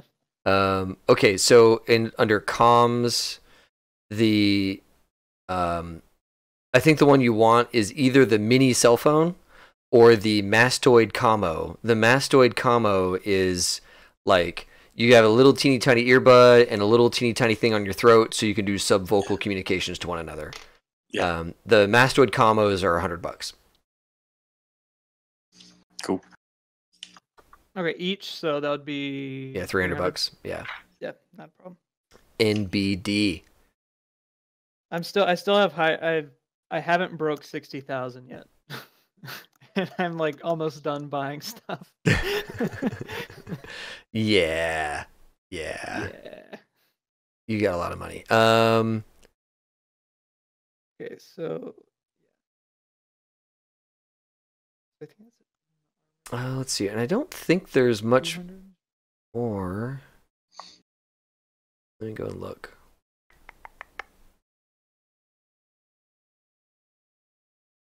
So my left arm, so for SP, since I got the skin weave, everything is at a 12. Correct. Head to toe is a 12. But then my arm, my one arm, like my right arm would be a 20 because I bought the armor for it. Right. Or and would it be a 32? I'd have to go back and look and see if it layers or not because they're both cybernetics. Yeah, there's rules on layering, but I don't remember. Yeah. Let's see. The other thing you could look at would be the subdermal armor, which is SB18. Yeah, because this is just armor on a cyber arm. I don't know how cyber the arm is. Like, if it would still have like the skin weave over it or not. Right. Let's go and look at armor.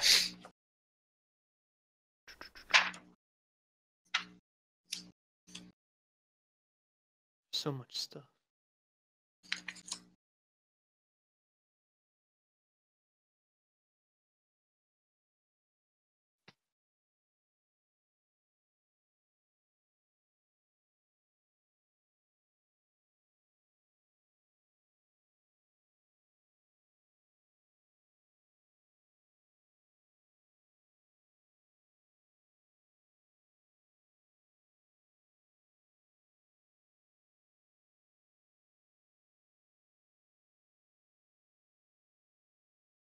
Therapy. Yeah. I just saw that when I was scrolling back up to equipment. I was like, oh my god. You can buy therapy. And I think I wonder if that helps you with your empathy. I think it does. Why is Rich calling me? Rich, I'm streaming. You're watching me stream. Why are you calling me? Because he wants a private line to comment to you. Stop this, Rich. Stop this. Maybe he knows the answer about layering. I doubt it. Yeah, you recovered 2 points of empathy for every week of therapy attended. Nice. I don't think I've ever realized that was a rule. But that's only if you like. You got to really commit to the therapy, though. Well, it's like it's only if you like you get dragged to therapy as an option if your humanity goes like under 0. Yeah. If you end up with like negative humanity, they take you and you get 2 points of empathy back for every week. I think Rich is drunk. He just texted me, "Talk to me, Birch."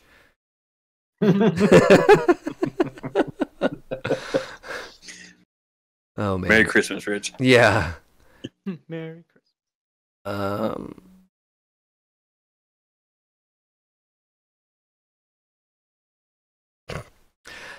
Okay, let's see here.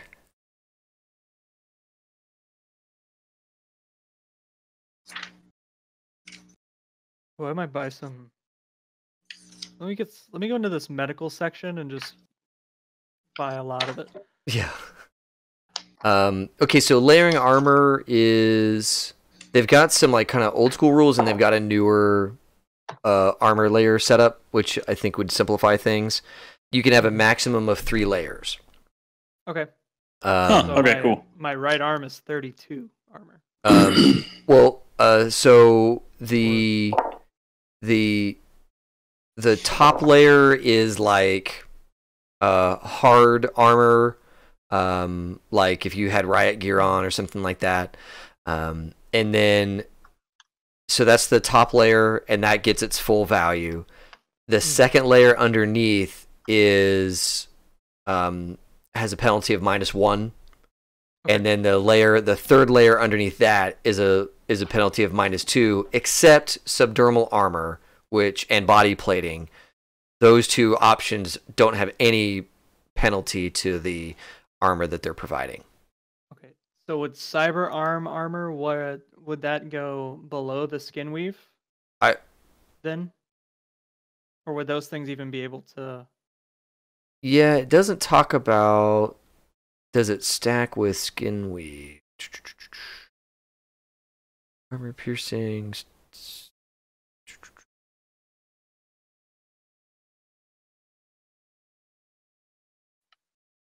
Obstacle cover.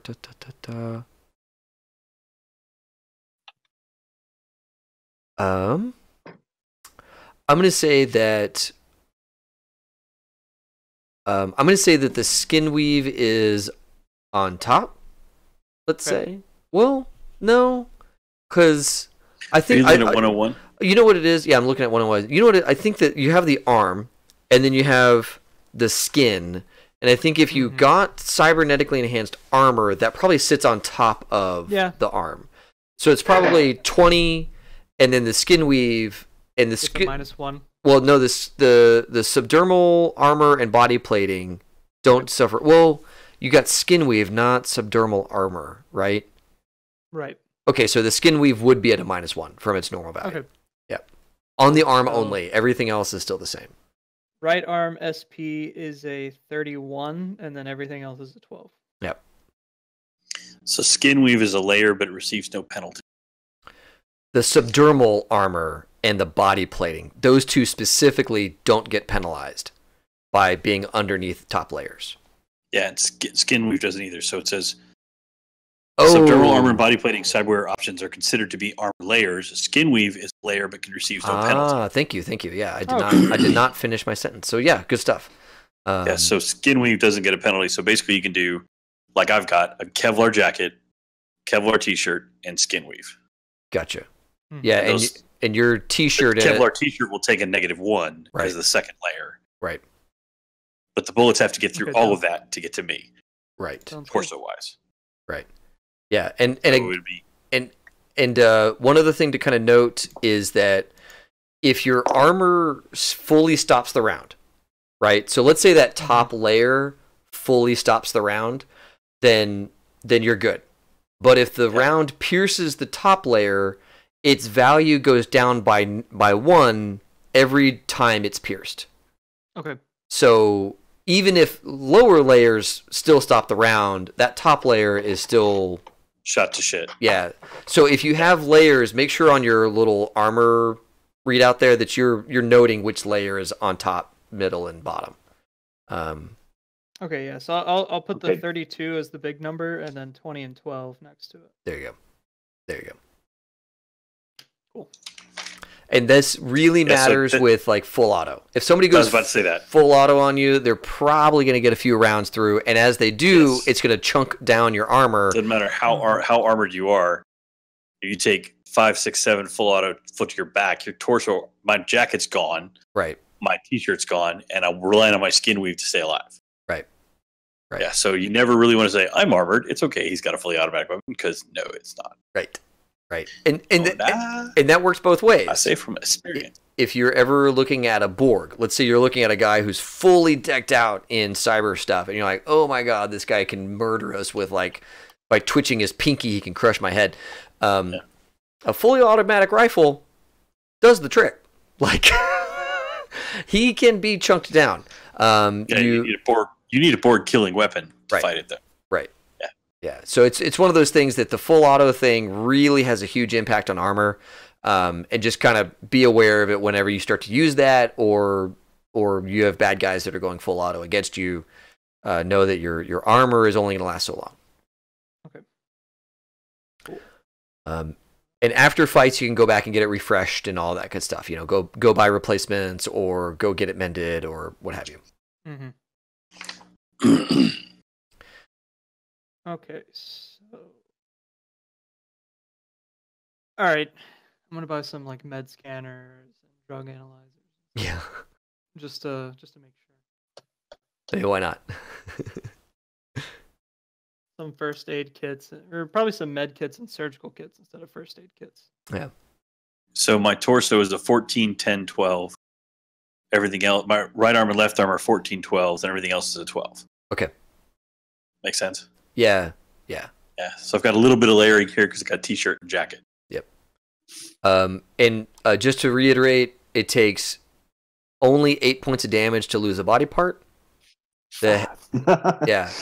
And the head takes double damage. So, don't get shot in the head.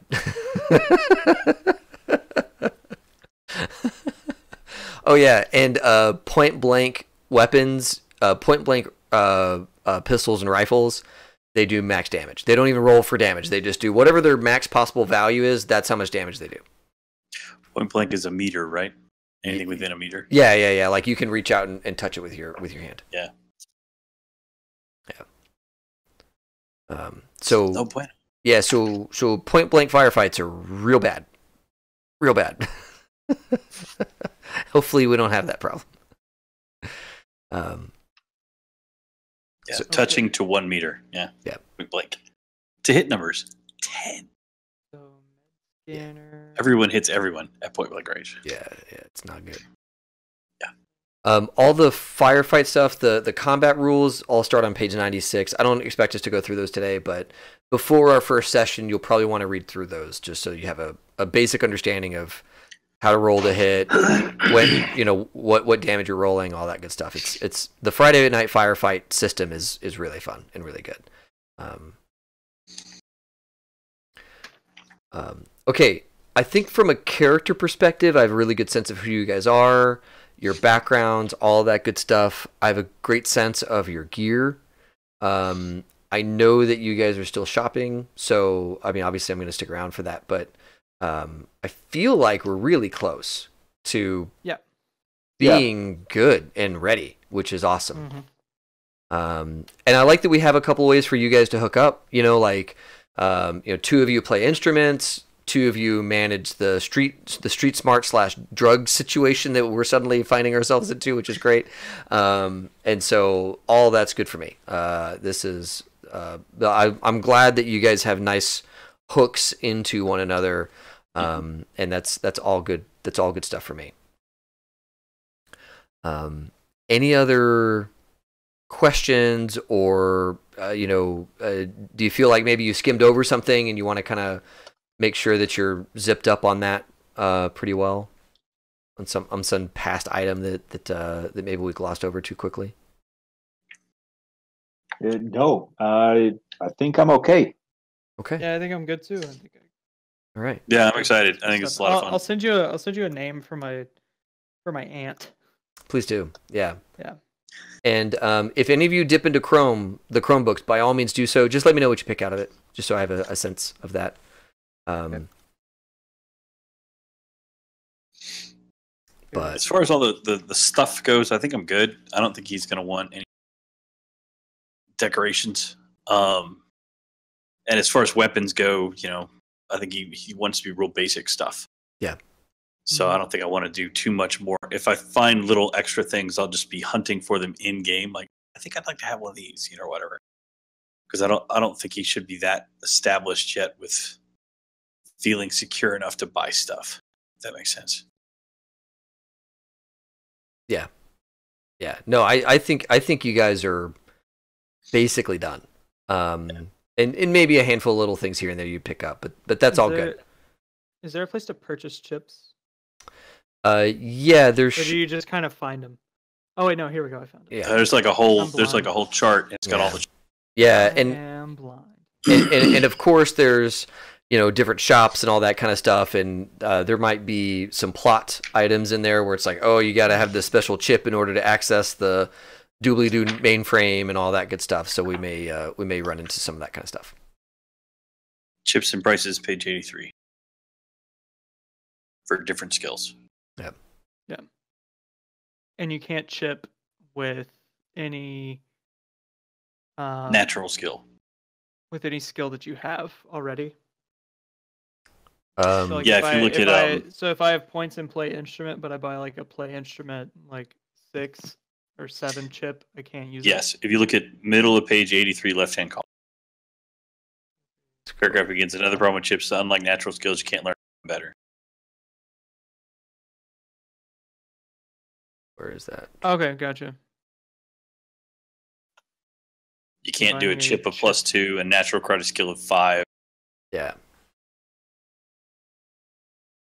Programmed response. So does that just mean like I could do that, but they don't stack? I get one or the other. Oh yeah, the programmed responses of a chip will always override natural responses.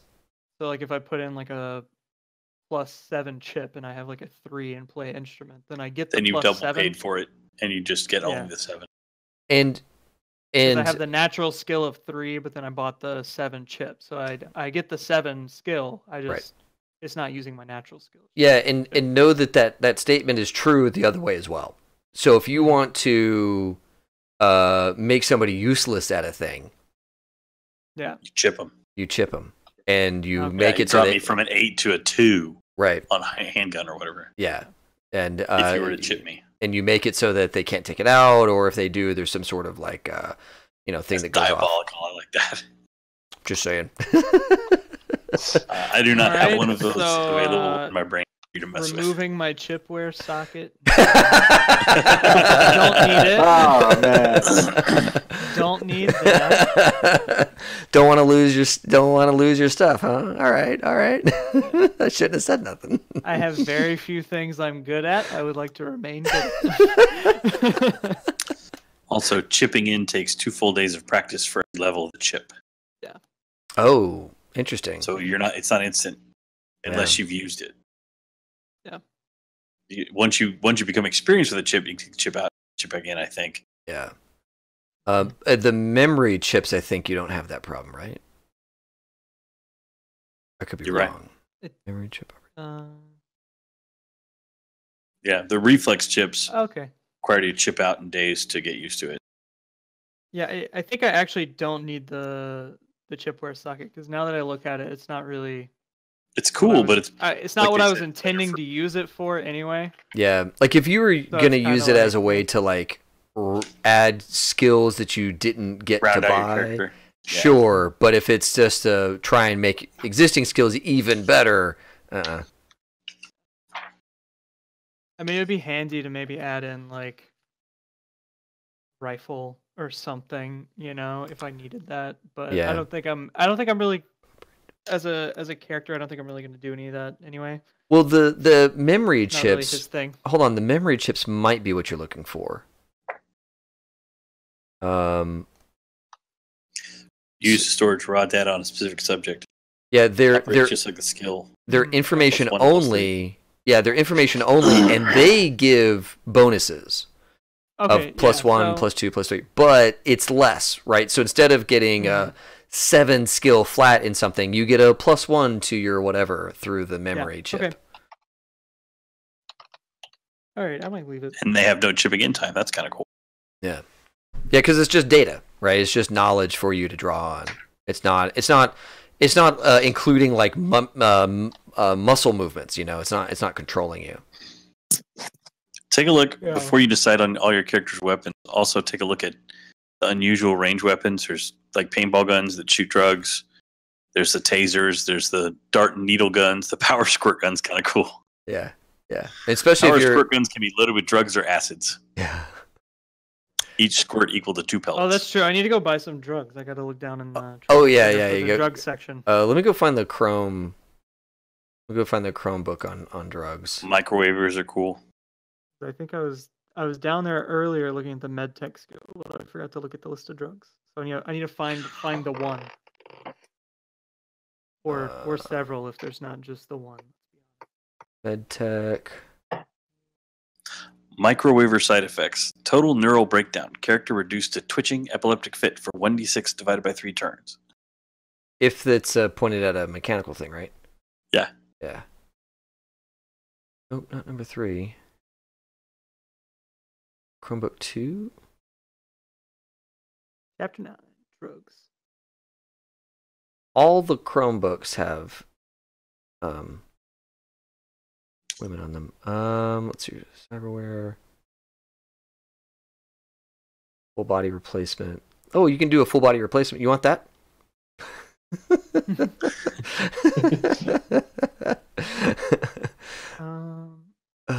Does it say like specifically what stats are altered by drugs? It should. Yeah.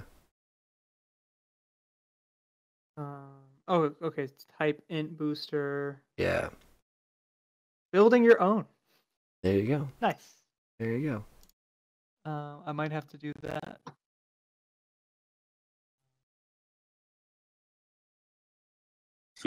Yeah, I might do that and see if I can't find or basically make a drug that increases cool. Or there might be one of those, but I couldn't see it. That's awesome. Auto shotguns. Example: Ripperjack opens up with a cause, firing 5 shots. He takes a -8 penalty to his attack roll to do this, but he targets a 5-meter hallway, spacing his shots in 1-meter intervals. The hallway becomes hamburger heaven. That's phenomenal. Okay, so drug building. This is why we run from shotgun. Drug building requires a pharmaceutical skill check against the difficulty of building the drug. Check the effects table. Yeah, I'm thinking that I need to bone up on those rules, huh?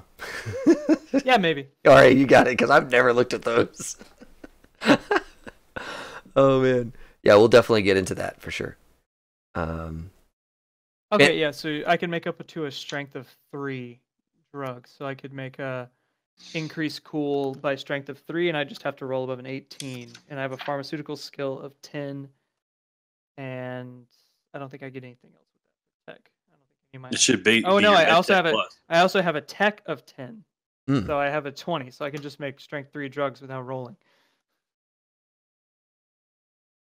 Apparently. I think you still have to roll, because you can still like fumble and. Oh, okay. Yeah, I didn't know if there were like critical fumbles or anything. Like I'd have to go back and double check, but I think they have a 1s and 10s system in here. Mm-hmm. They do in Witcher at least. Your 1s explode and your 10s explode. Okay. Nice. Oh my god. We'll Some of take their some drugs then. Oh, and is this? If I'm reading this right, the side effects.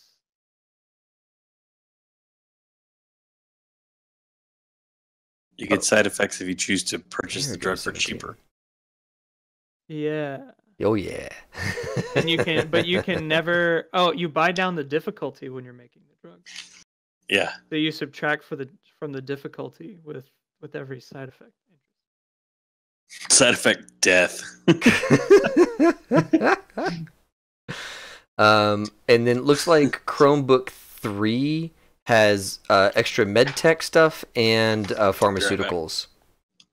Ooh. Okay, I'll have to go. I'll look at that before our next session. Yeah. But other Oh than yeah, that, I dude, think this I'm- is what you want. You want the Raven Microcybe Spider Micro Waldo Bracer, 800 Euro bucks. The Spider is the next step in personal assistance for the techie. You always complain about wanting another pair of hands. With the tripod, you have them, and it looks like it gives you extra hands with little injectors and scissors and all kinds of terrifying Okay, so looking stuff. now I have my arm, but I also have all this other stuff Yeah. too. Okay, so that's Chromebook 3. All right. Yeah. I'll buy a bunch of that. Sweet. Because I still have $59,425. Oh man. God. And that's after buying 4 med kits, a surgical kit, a drug analyzer, and a med scanner, Yeah. and all the other stuff. Fancy goggles. That's a lot of money. Yeah. If you guys need, seriously, if you guys want some better stuff, please. Yeah. I have the Also money. in Chromebook 3 are new pharmaceuticals, Militech combat drugs, trauma drugs, that kind of thing. Page. Okay, yeah. I'll probably Page buy 17. some of those. Yeah. If they're useful, just so I could be a combat medic as well. Yeah. All kinds of good stuff in there for sure. Cool. Sounds good. Well, I'm ready for that. I think we're in a good place, guys. I feel like you all are capable and deadly and complicated. The complicated part I'm most excited about. I did not expect us to have quite so many hooks for everybody. That's really cool. Well, awesome. Before I let you guys go, any last questions or anything like that? No. I think I'm good. Yeah, me too. Awesome. Well, so we're gonna take this coming Friday off. I will be probably drugged up after my surgery on Monday, and so we were gonna play this again, not this coming Friday, but the following Friday for like several weeks in a row, Yeah. and see what kind of trouble we can get these guys into, which is gonna be lots of fun. Okay. Lots great. of trouble. Yes. And we have a chat, just a lot of us, so just between us, we'll chat about the game there, and then obviously play it out here two Fridays from now. Okay, got it. Sounds good. Awesome. Thank you, guys. Great. And Thanks. thanks to everyone on the stream. We're going to go ahead and shut off the stream now, so everyone at home, have fun and play well.